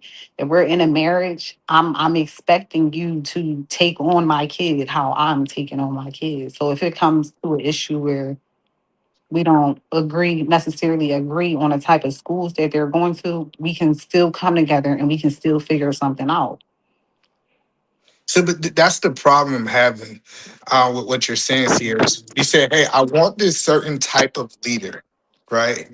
And this type of leader that you're asking for really don't negotiate as much as you're saying. That's more of a weak man mentality. Like most leaders, like these guys, the alpha guys, it's no negotiation. It's usually if Mont tell the truth, it's like this is what we doing. He's not negotiating back and forth with his woman on what they doing. So it's almost like I'm trying to understand. Do you want a man that's willing to negotiate, or do you want a man that's a leader? Because those two men are not the same. Do you agree with that, Sierra? Well, yes, I do, but I wouldn't think of it as negotiating. I'm just going to use the school as an example. Hey, I want to put her in this school. And you're like, well, hey, I want to put her in that school. And I ask why. You know what I'm saying? If your why makes sense, okay, fine, let's do it. I have if you're already leading me and been proven to be a leader, I have no reason to go against what you're saying. I believe that you would have my kids' best interests at heart, just like I would. Yeah, but so that's what I'm saying, Seattle. Men that are the men that you're talking about, a lot of them, my friends, they don't go to their wives, Sierra, and say, "Hey, I want to put the daughter. Hey, this is what we're doing." This is Yeah, usually how they talk. They say, it's more "We're of a statement than a question. Like, this is it's what's happening, and you either on board or you on board. And it's like, no, I'm not gonna say it's no conversation afterward, but not to cut you off, I'm sorry. in my experience, if I don't agree with something, sometimes let a man be a man, and if it doesn't work, then now it's a discussion to where like once you tell me this is what we're doing, okay, this is what we're doing. Later on, if like say that said thing didn't work, and when necessarily doesn't have to be with the children, just anything in life, say it doesn't work, and he comes back. Now, usually once they done something and it didn't work, they come back. Now it's a conversation. Now it's for your input. But sometimes it's like this is what we're doing. This is exactly how it's gonna go, and it's nothing else after that. Like I think he's asking like if he's telling you saying you want her to go to A and he's saying C is a better option. I'm putting her in C tomorrow. Are you gonna be okay with him saying that? And it's just his adopted child, not his biological child. Well, yes, but I do believe I'm still able to ask why in those situations. I don't think if I'm asking why, then that's necessarily me going against, my man. If I ask you why and you have good reasoning, why not? You know? And even if you don't have good reasoning, I feel like that's a conversation. That's where the conversation comes in at. Yeah, I get it, but like I get what you're saying. I just from my perspective, and I definitely want the other young lady to answer too. From my perspective, a lot of women say they want a man that's a leader, that's a man that's this alpha mentality. And since I'm in sales, like that's my job is that I manage alpha type personalities. And I'm telling you this idea that this, like kind of what Monk was saying. Monk was saying a lot of stuff that I think people, he said this territorial mindset, this ego mindset that we like that Mont's in it because Mont have a really good ability to communicate. But most of those guys, I don't think Mont's about to have a full conversation while his kids going to private school with you. That's not what y'all about to talk about. Mont be like, hey, we going to this school. This is the school that we going to. If you want to look it up, go look up why I chose that school. But I didn't consult it with God. He told me this is what it is. So me and you ain't about to go back and forth with it, right? So that was just kind of the idea. But we're gonna come back to that, Sierra, because I want to talk a little bit. What do you think about that? Now that he adopted, first, are you okay with him adopting your kids? Um, that was my first question to how you say your name? You can call me Carrie. Carrie. All right, Carrie. I don't. So, hey, so Miss Carrie, I'm gonna say Miss Carrie. Put some respect on it. So Miss Carrie, how do you feel about first of all him adopting? I think you commented on it, but it sounded like you was a little uneasy about it. How do you feel about him adopting? And do he kind of have the power of a man over that child that he would have as a biological parent? Um, with two small children in the beginning, you got to kind of show me like the reason of why I'm trusting you. But however, I feel like if we've reached the point to where you are around my children, we've already established that point to where you're trustworthy. Now if they're older and it's a adoption and like I know at first it was the if we get divorced, would I still allow him to do certain things? Yeah, because they've already developed that relationship. But I I don't know. I'm not opposed to it. I think right now because my situation is fresh, it's kind of like I'm a little but I think that a person has to just prove themselves worthy of even being around my children to that level first. Like the leadership has to already be had been shown in the relationship with him and I, and once he has met my children to where like, okay, you're trustworthy for me to be able to take your word and the decisions that you make without having to put a little me on it. Well, that's a little problematic for me. Let me tell you why it's a little problematic for what you're saying. So first you're saying as an adopted parent or not a biological parent, I have to prove something to you. And most biological parents don't have to prove something. So are you stating, I just want to make sure I But okay, understand so you, are we Carol. already together? Okay, this is the thing. Are we Y'all are already married. Nobody's okay? adopting Okay, if you're not married? No, married. you've Okay. already proved it because you already around my kids. So like, no, yeah, you at that point, control is already there. You're controlling the household. You're the leader of the house. Now, if we Perfect. are That's perfect. So let me go to my next question because I want to get creative. I know he said we only got 10. So with that same question, if it was a better situation for your child to go with Munt, I'm still on the same question. Y'all separate and you understand that he's more financially sound, especially if you got sons that he's going to raise them, but he's only the adopted parent. If it was best for your your son is for him to be raised by his adopted dad. Is that something you both would support? Yeah, I think boys need to be around men, especially at an older age. Like boys need to be around a man that is going to instill things in them that I can't instill, or going to work with them on certain things that I can't. I have a little boy and little girl. I would prefer for my daughter to stay because I feel like there are things that I can teach her as a woman and as a mother. But if it's a son, you finna go over there, go on over there, and I So, got a big boy. so I got you. So you okay with the adopted parent getting majority custody with the child? If that's what's best for the child, correct? Mm, What about you, Sierra? So we can go to creator. Well, if it's a boy, let me say him that. mom, I feel like kid, whether it's a daughter or a son, I feel like they definitely do need both of their parents. If it's ever a situation where I fall on hard times and my home is not stable, my job is not stable, yes, I absolutely would be okay with that. We were married. You showed that, you've always had my kids' best interest at heart. Why not? Not only that, I never want to have my daughter in a situation where she's not comfortable. We're hopping hotel to hotel or house to house or something like that. I would rather do that for my own, knowing that my kid is safe in a warm bed, eating, getting to and from school, and all. And I feel like this because, like I said, I've been a single mom for so long.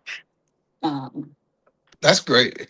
Well, appreciate you guys. I want to let creative because I don't want to take the whole 10 minutes, but I did get one question answered because it sounds like you going to give an adopted parent the full rights. Both of you guys will give the full rights as a legal parent after they prove it in some type of way. It sounded like it was a level of patches, like patches hood of stepdaddy or fatherhood. As long as they prove that, you guys will do that. And I do like the idea you saying you want what's best for your child, even if it's not best for you. So appreciate that. I have some other questions, but I'll turn it over to creative. Good looking, brother. What's happening, Peter, man? What's up, How you doing, Mike? brother? Ladies, first off, let me commend you on being open and vulnerable, right? Like you said, I didn't even know what people out there, you know what I'm saying? And they out there listening, you know what I'm saying? And this is what it's gonna take. You're gonna have to we gonna have to have some real deal conversations. Like when we get up off this thing, the real deal life that we actually live in, right? Everybody's not multimillionaires, right? And this is being real. We want to have these real conversation with real people. However, you are real young ladies, right? That's out here making it happen, in spite of what's going on and the choices that we've made and the challenges that you experience. You got to do this. So my question is, um, what is the example of the relationship? Because you did get married. That means you did choose marriage. I think both of y'all chose, the man and the household dynamic, right? We got the man, we got the wife, we got the kids, we ready to do this thing, right? So you did choose that. It just didn't, or I'll say for right now, it's a bumpy road, right? And I say that for a reason. But I want to ask the question: what example do you is from you, each one of your ladies, of the relationship that you saw coming up, or even now, that you would say, you know what, that's the type of relationship that I want. That's the example of the thing that I would desire out of a man woman family dynamic. Who would you give that trophy to? okay. A lot. A lot of people in my family are married, like that is a big thing, but I wouldn't say that I have an ideal marriage because I feel like I'm the person that's breaking the generational patterns of staying because of children. Stay like most of them stay with infidelity. They stay because of their kids. They stay because they already had things together and it was easier to stay than to leave. So I would say that would be my reason of why I left a situation, because I did not want to repeat the same pattern. Now, do I have certain characteristics in certain specific individuals, like my grandmother, the type of woman that she was, I like looking at that, and that's the type of mother and woman that I want to be in life. Certain characteristics of my father, to where how he was with his children, that doesn't mean that he was the same way with women, but the way that he poured into his children, the way that family was very important. And it was like certain things that he still lacked. Me as a mother, I can see certain things that he lacked in certain areas of his why. But as far as having like a superhero in the family saying their marriage is beautiful, I want to create that. I don't have that. I want to be that for my children. I want my children to look at me and say, "Oh, mom and dad are rocking out. They have a healthy marriage. They know how to talk to each other. They communicate. Like we keep God first." Like I want to be that for my kids because I never seen that growing up. So I feel like when it comes to knowing what type of relationship you want or like what example of that looks like, I feel like no one gives you the full 100% of what goes on in their relationship. So I feel like you always have an idea of how somebody's relationship or how somebody's marriage is.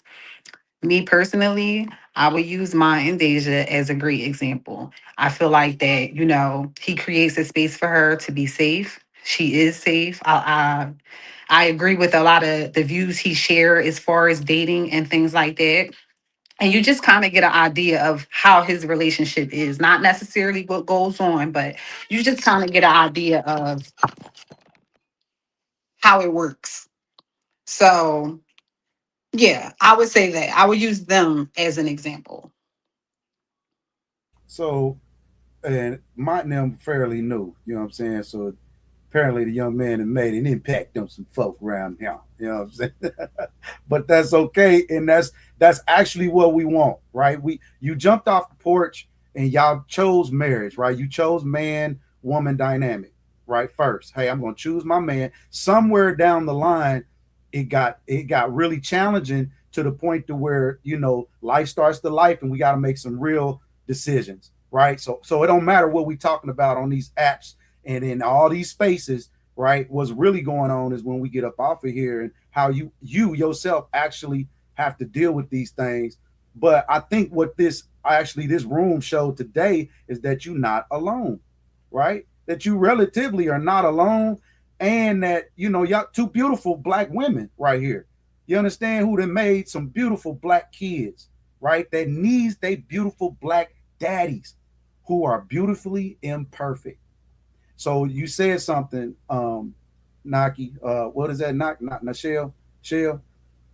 You Carrie. said something, right? You said there were different individual things that you kind of saw within your family dynamic.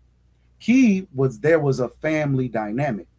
It's never going to be perfect, and I think that's what you probably discovered. We all seeking for this perfect leader, this perfect man, this perfect life, the perfect mama, grandpa, granny, financial situation, educational status. You see where I'm going, right?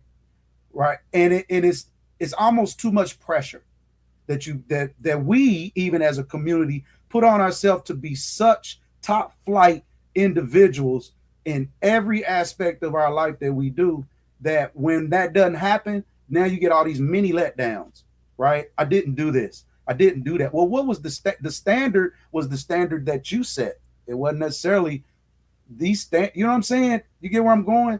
So it's not a failure. It was just something that you learned, right? And now you move forward. Y'all So both had those men in your life, whether they here now or later, and you got to do what you got to do. But ultimately, those are those kids. They got daddies. At least they have them, whether he's here or not. I've seen so many relationships that nothing now, but then at 20 plus years pass or 15 years pass, and the kids become adults. They now can have that relationship with their dad without your input, right? Without whatever it is you're gonna say. So just keep that cognizant. I do appreciate y'all vulnerability. Understand that no man's gonna be perfect. Whatever you decide to go with, but a man that has a plan and direction, it is really gonna be challenging for you. Because like so my Peter Minnick said, he don't care, kinda to a degree. We have a plan for me. That plan is for you because I see how you can fit in this plan. And yes, you're gonna have input. That's why I'm choosing you. I need your genius in some type of Gotcha. way. But So, understand, Mark, perfect can never be there. That's just my Mark, do we have Yeah. time for a final question, or are we done? I think we done. I gotta, I I'm got a trying to really go good get one though. creative. It's. I'm just saying, me. I got a really good one, and Uh, it could be all like right. How about final thoughts. how about this? How about you Write it down. Let me. ask your question, and the second I'm done, I'm just going to mute you. Okay, So, Mark. Yeah. yeah, ask Okay. your question. Yeah. So my question is for the next man that you marry. What is your justifications of divorce? Like, what if he do this, you would leave him in marriage? What would y'all ladies say that for the next man, not the previous? So I've never been married before, but deal breakers for me, cheating. And it's not always cheating. It could be other things that, might draw you and your partner apart. But cheating is a deal breaker for me. And then I don't know if y'all were on here earlier, but it's really important to me that I feel safe emotionally. Um, and if I don't, that is something that will eventually send me out the door.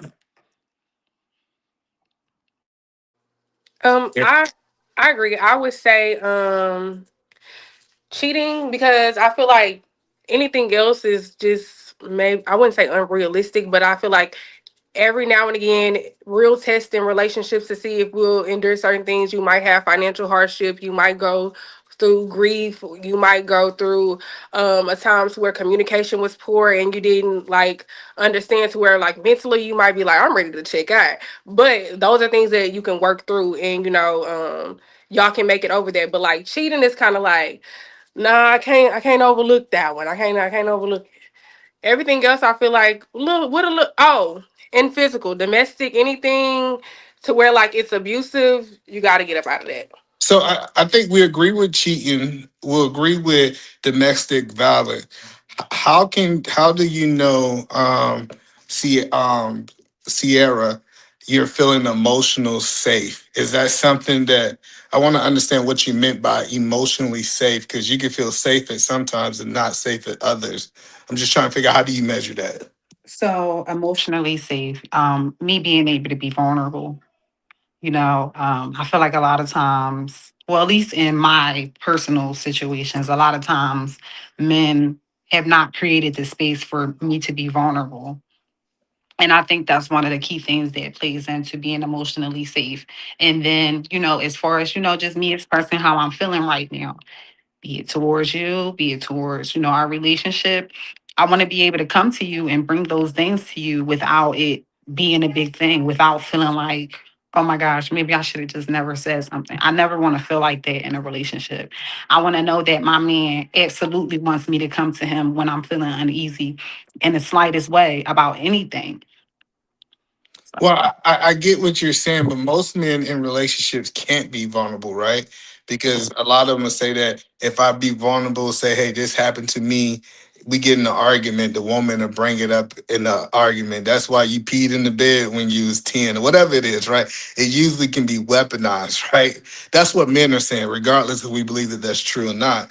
But I'm just trying to understand emotionally because this I it's almost like you want to be able to vent, Sierra, be able to say what you want without a response, but I might be listening wrong. I understand that sometimes I mean I'm listening wrong. Is that what you're saying, that you want to be able to get it off your chest, say what your problem is without pushback in so many words? Or is mm. that okay? Help me understand. So when I say, or okay, we're in a relationship and, lately, I just been feeling uneasy. Maybe you haven't been reassuring me as much. I want to be able to bring that to you and I want to be able to talk about it. I don't want it to turn into something where it's us being at odds with each other. I have an idea of how I would like my man to respond in a situation like that. But I guess it just depends. Like men, I just want a man that's, open to me and open to my emotions. I want Devil's to, advocate here.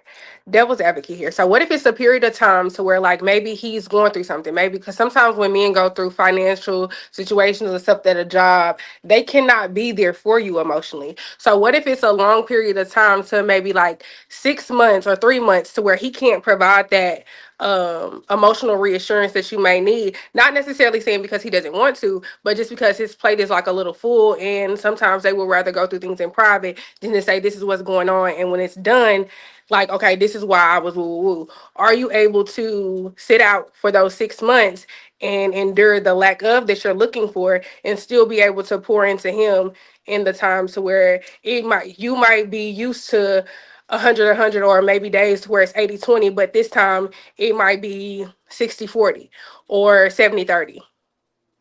So I feel like people, like we all go through things, and no matter what we go through, if you're in a relationship or you're in a marriage, you still have someone that's attached to you. So the things you go through affect them. I feel like I people do handle things and situations how they want, but me personally, I would absolutely like to go through it with my man. I don't necessarily want you to shut down because this is what you're going through. What can I do to help, if anything? I know, but see, the problem is, I think y'all might be just driving super nigga, right? That's just a what I call I call my super nigga, right? But in reality, to create the lifestyle, I've been listening to you guys for over 3 hours. To create this lifestyle that you're talking about is typically is going to be a high level of pressure from the outside world, right? We talking typically working 12-hour days, right? Typically, like I said, it's going to be a stressful lifestyle. He come home. Truthfully and honestly, he might need an hour or two from his to himself, right? He already worked 12 hours.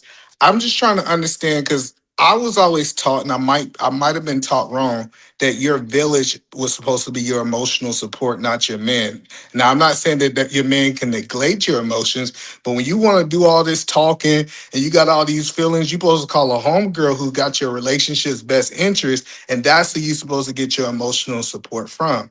Your man, obviously, he's supposed to listen to you. He's supposed to be present, but he don't supposed to fulfill this emotional daily fight that I'm hearing people talking about. So Sierra, it's almost like he must be all of these emotions, and he also must be a financial guru where he's out here making all this money and directing the kids.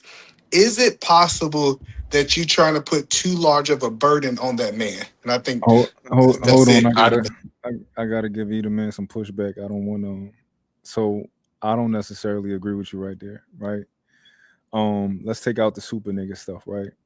I think that I think that yes, there are certain things that I think my woman should be talking to other women about. But you gotta understand, well, this is just the way I view relationships. That's my best friend, right? I'm your best friend. But I'm not only your best friend, I'm your leader. You chose me because of the wisdom and the knowledge that I do have. You chose me because the way I am able to speak, the way I am able to listen, right? Um, my woman can throw a lot of things at me, and I have a lot of answers. You know, sometimes they just want you to listen. And with certain things that I do get tired, I'd be like, "Yo, talk to your homegirls about that," right? That's the dumb shit, right? But for the most part, like emotional safety, that's real. Like that is absolutely real. You know, and she wants it from you, and I think that is I'm being reasonable. I don't think that that's something that's too much to ask because yeah, I don't think it's something that's too much to ask. I get your sentiment, right? This is what I'm saying. Like I understand that y'all gotta understand. Monk got all the money. He's the super nigga that we talk about in this space, right? We gonna say that, right? We gonna give him the super nigga title, right? But the idea of me being in my purpose, right? I I do okay. I don't do as good as Monk because you know what I'm saying. I'm working my way up to super nigga, right? I ain't got that close yet. Don't But let my him think question is, make y'all think I got money. I ain't got no money. as I'm 14 hours a day, 12 hours, especially when you start a business, when my attention, once my attention is outside of the home because I'm trying to be great or I'm becoming great, right? I can't give you this attention for 14 hours. I can't get on the phone with you and have these conversations. Now, when I get home, I give you your hour, your 2 hours, however much time he designates. 'Cause especially if you got kids and stuff, your kids want their hour, and he still got to sleep because he got to go out and do it again the next day, right? So On a quick question, Eda man, which one of these women on the panel said that they require 14 hours of attention from their man? neither one I of them. wasn't here. I stepped away. No, nobody said that, but the idea of the emotional availability for a man that's really getting in month, you being honest, and a man that's really out there making it and doing things in the world, he's typically unavailable most of the time emotionally. And what I heard Sierra was saying is that he had to fulfill this emotional security when it's a level of insecure or doubt Mhm. in the security of that. That's kind of what I interpret. I might be wrong. So Eda man, we gotta understand that when she's saying that, like, she's feeling whether she's feeling insecure or she needs reassurance, right? All of that is not, that's probably something very small. Like, she's probably something small she hasn't heard from you. It's probably something tiny, right? These aren't big things. This take an hour. It's effort, not even an hour. It's just effort. And I think a lot of times when we make these reasons and these excuses, right, of I'm out here getting money, I'm out here. Everybody got time for something. I, Everybody got time for something. and You might I smoke. You might, no, I don't smoke okay, go ahead. and I don't do Not you. drugs. But Not no, you, no, but no, no. But I know the point that I'm telling you is some days that I get home and I'm done. Like I get you, Munt. When you get home, it's almost like you get a recharge when you walk in the door, right? You get that kryptonite. Kryptonite do the opposite for Munt. It give him energy. It take mines to give him energy. I'm just saying, I get it if we're talking about the 1% of men who, like I said, are the super guys, right? But at some point, when do you pour back into your man and you pouring back into your man to kind of refuel him for him fighting the world? That's the question I'm so trying to hold figure on. out. So Eda man. So now we switching it up real quick, right? So now is because but this is good because we get into the root of what is the problem, right? Hmm. Do you think that in this scenario, it's in the example, the woman needs something from the man, and the man needs something from the woman.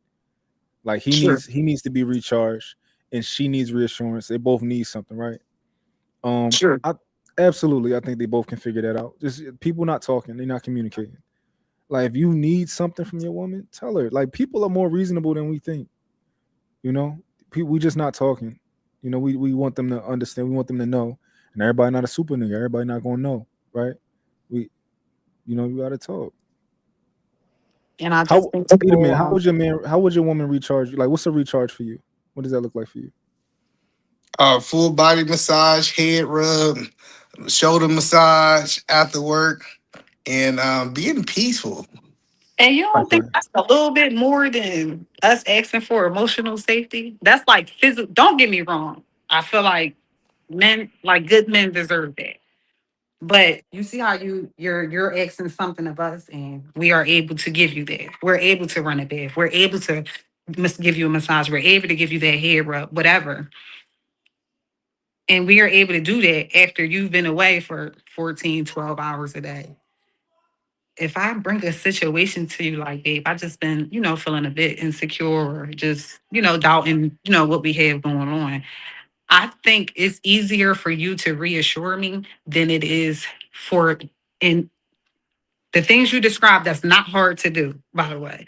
I think it's easier in terms of having that conversation and reassuring me or creating that safe space for my emotions than me running your hot bath, And getting that it. reassurance, sorry to cut you off, can happen while she's pouring into you. That support into each other. I just have to be a devil's advocate to ask her. You can hear me? Oh, I just have to be the devil's advocate to ask her, like, what would she do if a person couldn't do it? But that is the poor. If she's still able to, hold on, baby.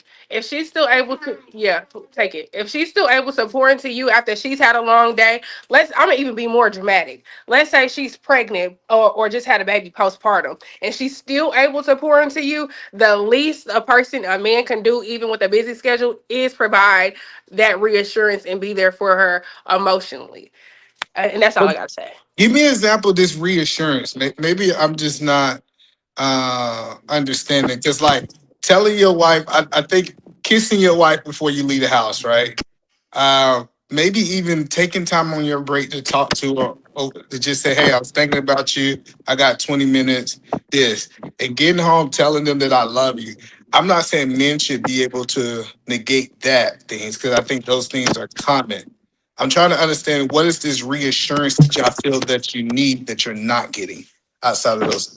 It was really emotional safety, knowing that you can come to your man and voice something to him and it's safe with him. He's creating a space for you to express yourself. He's not pushing you away or trying to turn it into an argument. He's giving you the space to express how you feel, and you get it out and he reassures you. I don't know. No, babe, that's not how I'm feeling. I just been very tired lately or whatever. I don't know what it could be, but Well, I'm trying to it's say, what I'm trying to say is like, the point I'm trying to understand is typically when men say that they go to a woman and they tell them what they want, it's very direct. I want a massage, I want a bubble bath, and I want some lingerie and some ass. yeah, Right? and They're I like, want emotional safety, honey. I haven't been feeling, too secure in this relationship lately. Is you want something and I want something, so let's just give each other I what we. got so Because so what looks like reassurance to you may not be reassurance to her. And women are different. We are emotional creatures. Men, you're thinking from a logical standpoint. And I think that is the barrier that a lot of men and women have is because the type of leader that you were speaking of at first only likes it seem like y'all only like to think in logic. And sometimes y'all will step into that emotional. That's why you probably call mine the super nigga. But what she's saying is, can you step outside of that logic and start pointing to me emotionally just because I need this right now? Like, if you okay. want her to pour into you logically when you need it, you should be able to do the same. Because just because you kissed her forehead and you called her on your break, that does not mean that was reassurance to her. It's about knowing your personnel. I got you. So if a man is saying because Munt tried to be funny, Munt said just ask, ask. So a man is saying in this moment, how can I emotionally give you security in this moment? I'm trying to figure out what are you asking him to do in that moment because most women say you supposed to just know. Sierra, they say how you don't know me. We've been together for 4 years. How you don't know how to make me feel secure in my emotions in this moment? So just help me understand, Sierra, what this is. So emotional. When I think of emotional safety, I don't think of a specific thing. This is what I think of. I think of me bringing my feelings and my thoughts to you, and you being receptive to it instead of saying, "Oh, it's not that deep," and validating how I feel. Oh, that's not true. You know what I'm saying? Your experience and my experience is two different things. And if we can respect that about each other, sometimes that creates the emotional safety. Just be open to me and how I feel and when I bring it to you. Don't just shut me off. Oh, I had a long day at work. I'm going to sleep.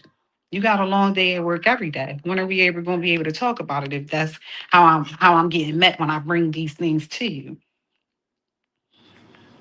So you really just want a man to be able to listen, not respond chaotic is what I'm hearing. Kind of be open for it. Let me ask this question. I hear men say this a lot, Sierra.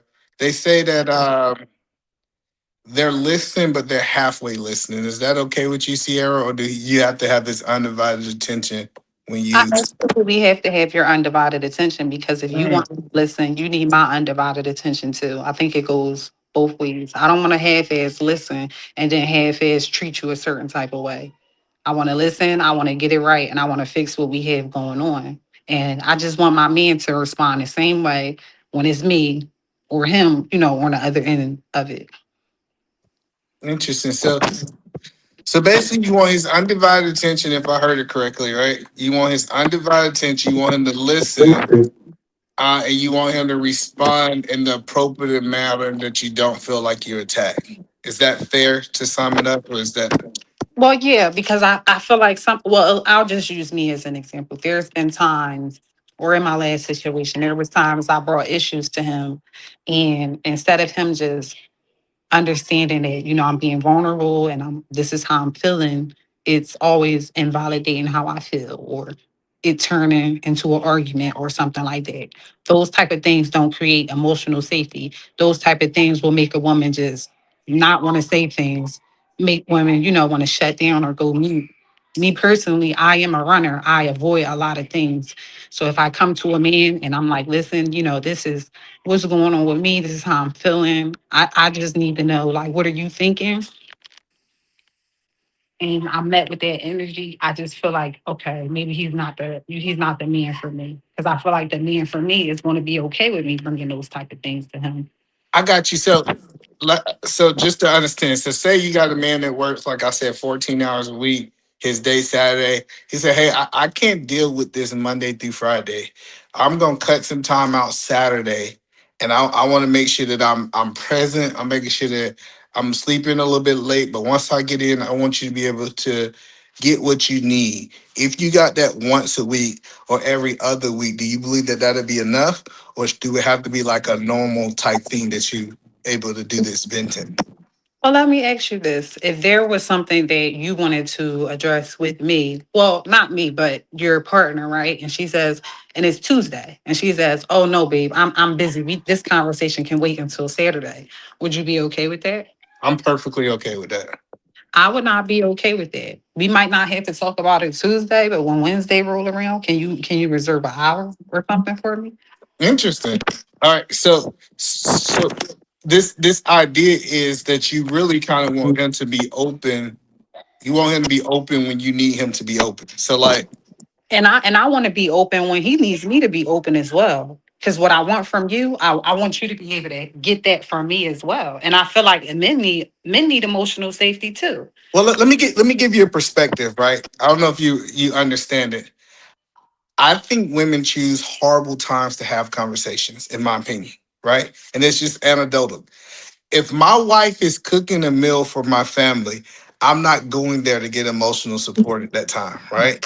I'm gonna try to I'm gonna try to isolate when I feel, hey, maybe right before bed, while we lay in the bed, maybe the kids done put down. I'm gonna try to find those times. When I have conversation with men, soon as they walk inside the house, you know what I'm saying? They ain't even put their stuff down. They got a woman saying, hey, this, that. It's almost like they're barking and they haven't had a moment to decompress, right? And that's just what the men say. We don't know how So true. Go ahead. I don't so I don't know if we're projecting, but I feel like a mature or emotionally mature adult is not going to be right at your neck as soon as you walk through the door. I might send a text earlier in the day. Hey, is it okay if we talk tonight when you get off work about something? Or is it okay for us to talk after your shower or something like that tonight? I'm saying, is it okay for him to say no? Or since he's your spouse, he must say yes? Well, as my partner, why would you just say no? We can't talk about this. If tonight's just not a good night to talk, But but that's the whole point of me saying, hey, can we talk tonight about this? Or, can we talk it's really not a question. about this? The point that I'm making is you're not really asking a question. You're just dressing up a demand as a question. Do you agree with that? No, I don't agree with that because you're saying that I feel like you're saying that I feel like right now you're generalizing women. You're No. saying, but you said the men are saying that women address things at the wrong time. Women want to have conversations at the wrong time. And I feel like that's not always true. I feel like it depends on the woman. I If got you, you are Sierra. Hold on. I got you. Let me get a baseline, right? okay. If your man said, hey, you know what? I want to have sex tonight. Uh, is the answer yes because he wants sex tonight? If we're in a relationship, we both have needs. So there's going to be times when I want sex when you necessarily don't feel like having sex, and you probably still would do it. No, I'm saying, I so mean, you believe anytime your man want to have sex, the answer should be yes, regardless if you want to do it or not. I think most times it should be. 'Cause, I mean, you're in a relationship. Who don't want to have sex with their partner? That's I feel like fair. times, yes, and I feel like, and that should be both ways as well.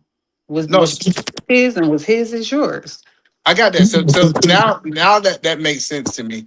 It makes sense that you're saying, hey, whatever the person need, really, regardless of what you got going on, you need to make time for your person because they're your person.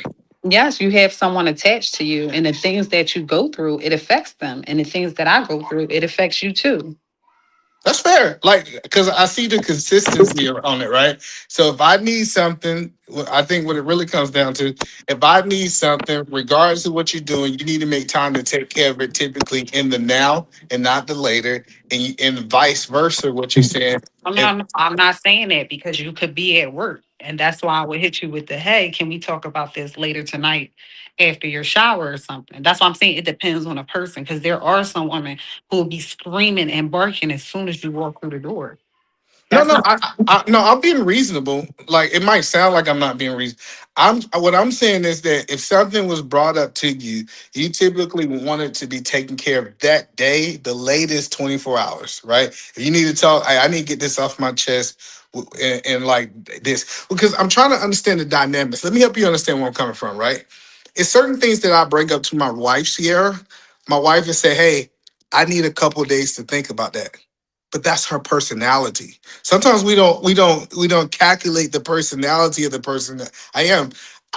It would be almost be I would not be accounting for who she is as a person if I say I need an answer within 24 hours. When I know that it takes her time to process things over 3 days, right?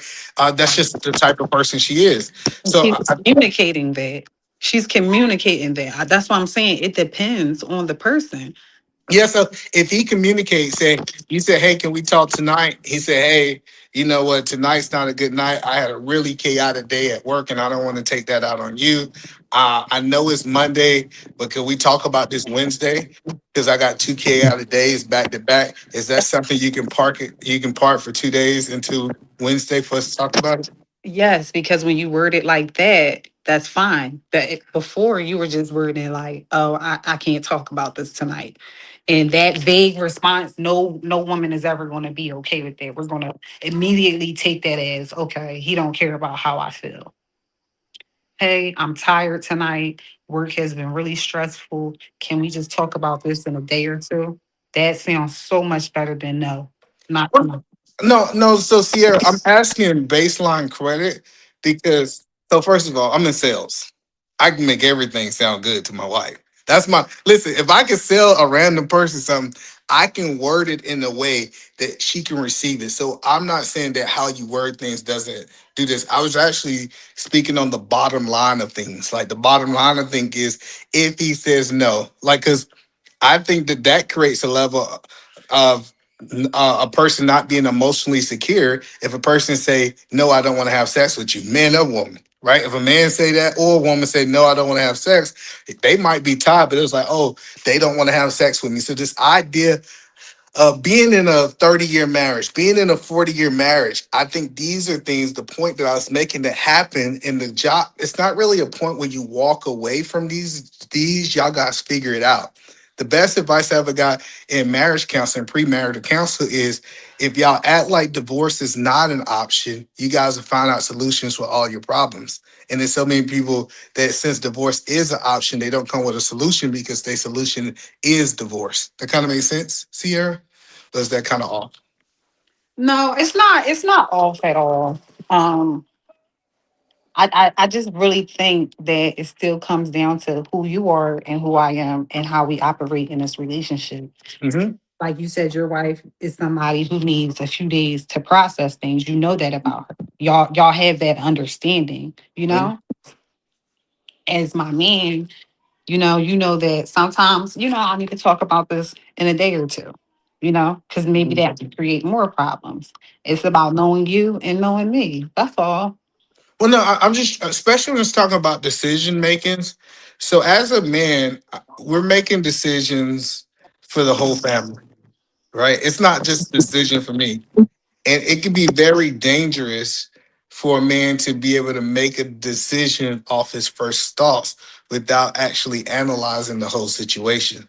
So sometimes when women bring issues, hey, this is an issue. And I know we was talking about more of the like little stuff, but on the bigger issues, the things that they do, I think it's my responsibility. Like if a man is married to you, it's his responsibility. How is this decision going to affect you? How is it going to affect your daughter? And how is it going to affect everybody connected to these people? Kind of get what I'm saying? So I do get what you're saying there. You're not saying that you're against him saying no or speaking against it. You more just want him to communicate so you can at least understand why he processing and the things that he's doing. And I think that's fair, without a Yeah, doubt. absolutely. And I think mine done hung it up on us, and so did. Yeah. But it was He nice speaking with you. no problem. I will absolutely follow you on Instagram. Mhm. Pretty sure we'll probably be in the panel again. Yeah. And yeah, and I like a lot of the views that you shared as well. Yeah, I definitely think that I think it's reasonable. Sometimes people say what women are saying is unreasonable. I just think hopefully me and you had a disagreement, and I'm hoping that people realize we were actually saying the same thing. We just didn't talk enough to get to the mutual understanding. And so I think that's what relationship need. When two Yeah, people, it's not that they so far off because you don't choose the opposite, this total opposite person from you. You usually y'all think somewhat alike. And I'm talking about somebody who you done been with for a while. Y'all think yeah. something a lot, and it's just y'all don't know how to be able to help people understand I understand the point of view, but appreciate you. I'll let you go. I think Mont's gone. Absolutely. This is a dope show. He should. I know he always can hear us, so he'll come back and end it up real quick. No, I think he said when he was done, he was just going to mute himself. Remember, because he said we had a certain time and we didn't went over like 30, 40 minutes. Yeah. But So let me let me ask you one more question before you go. All okay. right, because I do want to ask this question. This is the question I want to ask earlier. You said that your baby's father would have to prove himself to you before he can come back into your baby's life. Is that Yeah, a fair? yes, because in the past he's proven himself to be inconsistent. He's proven himself to, let down my daughter time and time again. I just don't want to have you back in her life to half-ass again. Show me some consistency in a certain area, and then we can, build off of that. As far as his relationship with her. So no, I'm saying, but he have a way to contact you currently? Well, no, he doesn't currently have a way to contact me, but that's not my fault. It's his fault.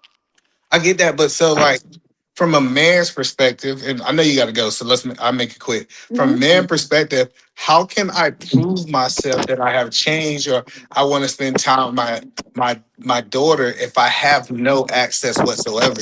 I can say I messed up in the past. Let's just say I was totally horrible. Say I went to church, I gave my life to God. Now that I accepted my life to Christ, I still have no way to repair this situation. So, and I'll use my situation as an example. So legally, him and I cannot speak to each other or be around each other. But Okay. that's because I don't want to put my business out there. Yeah, But I got you. I got you. Yep. yeah, Yep. that's because that's because of him. You went to this person and you said this, and this was the result of that. So legally we cannot speak. However, before that, I did grant him chances to, might not have been every time, but I probably allowed him to try to prove himself up until she was probably about 4 or 5. But from the time she was 3 up until 5, he was just so inconsistent, missing out on milestones. And my daughter's 7, but she understands what it's like, what it means to be supported and to have your parents there at certain times in her life. So, but at this point, it's no way for him to be in her life. It sounds like with court orders and all that, it's Yeah. almost like that ship have sailed. Yeah, it pretty much has, but he has nobody to blame but himself. Because if it was up to me, I would not have had it like that. I would not have handled it like that. Okay, that's fair. I just I kind of one thing is I'm very critical on the court system and how black men are treated in the court system, right? I was just wondering, is it anything like even if he got himself together, it just in my mind looked like it's nothing he can do for his past mistakes, and I think that's just hard for me to digest. But I think that's a me thing, not a you thing. And the reality is that, I don't have to forgive anybody for the things that they've done to me. I'm not going to hold that against you. But at the end of the day, if you go to the police or you go to the courthouse and you put something in place, that's out of my hands now.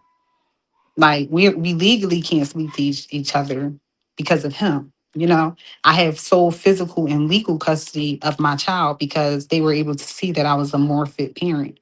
I have no control over that. That's fair. I just think earlier when I was hearing y'all say put the child first, I'm saying if he do change, because you have no way to measure if he changed, I think it'd just be more beneficial for her to build a relationship with him because she's already suffering from that. I think that's kind of what you're saying. But let's end it there. But I, like I said, I appreciate you having this transparency. But I'm a big advocate. I think the biggest problem in our community right now is fathers not being involved. I think mothers do an awesome job, but it's so limited. It's only half of what that child need. So I'm a big advocate of men being in their father's life, being an awesome dad. That's why I rock with I would agree. Like, I Mark. definitely think raising a kid is a two-parent job. I'm a single mother, but I'm. It's literally because these are the circumstances that You had life. no choice. Yeah, it was really out of my control. If I could have help, and I would absolutely love that. So Yeah, I got it. it was definitely nice speaking with you. No problem. You have a good day, Sierra. Thank you. You too. Bye bye. Hey, anybody got Mont's number? Hit him up. Tell him the show has ended. I wish I can end it. I can't end it. There you go.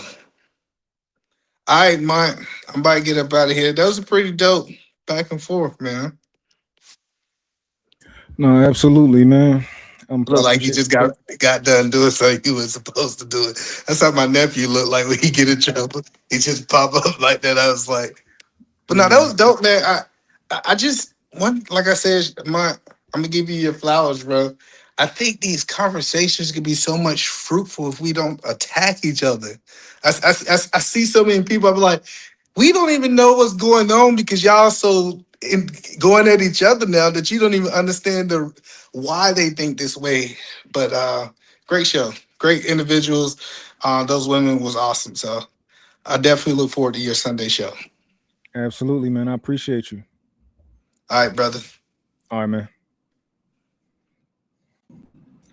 I hope y'all enjoyed that show. Um, I got a lot of stuff to do.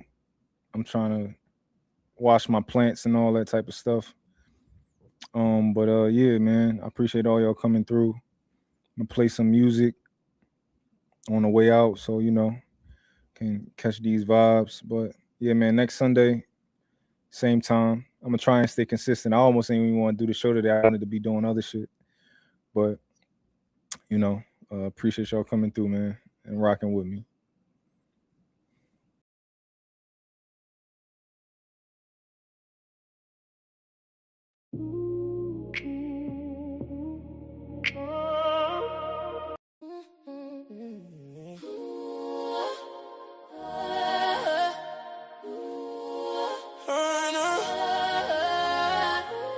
Come and talk to me. Come and talk to me. I really wanna meet you. Come and talk to me. Can I talk to you? I really wanna know you. Come and talk to me. Come and talk to me. I really wanna meet you. Can I talk to you? Come and talk to me.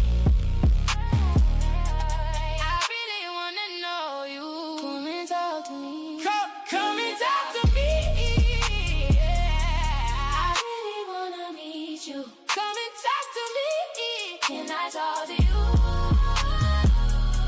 I really wanna know you. Come and talk to me.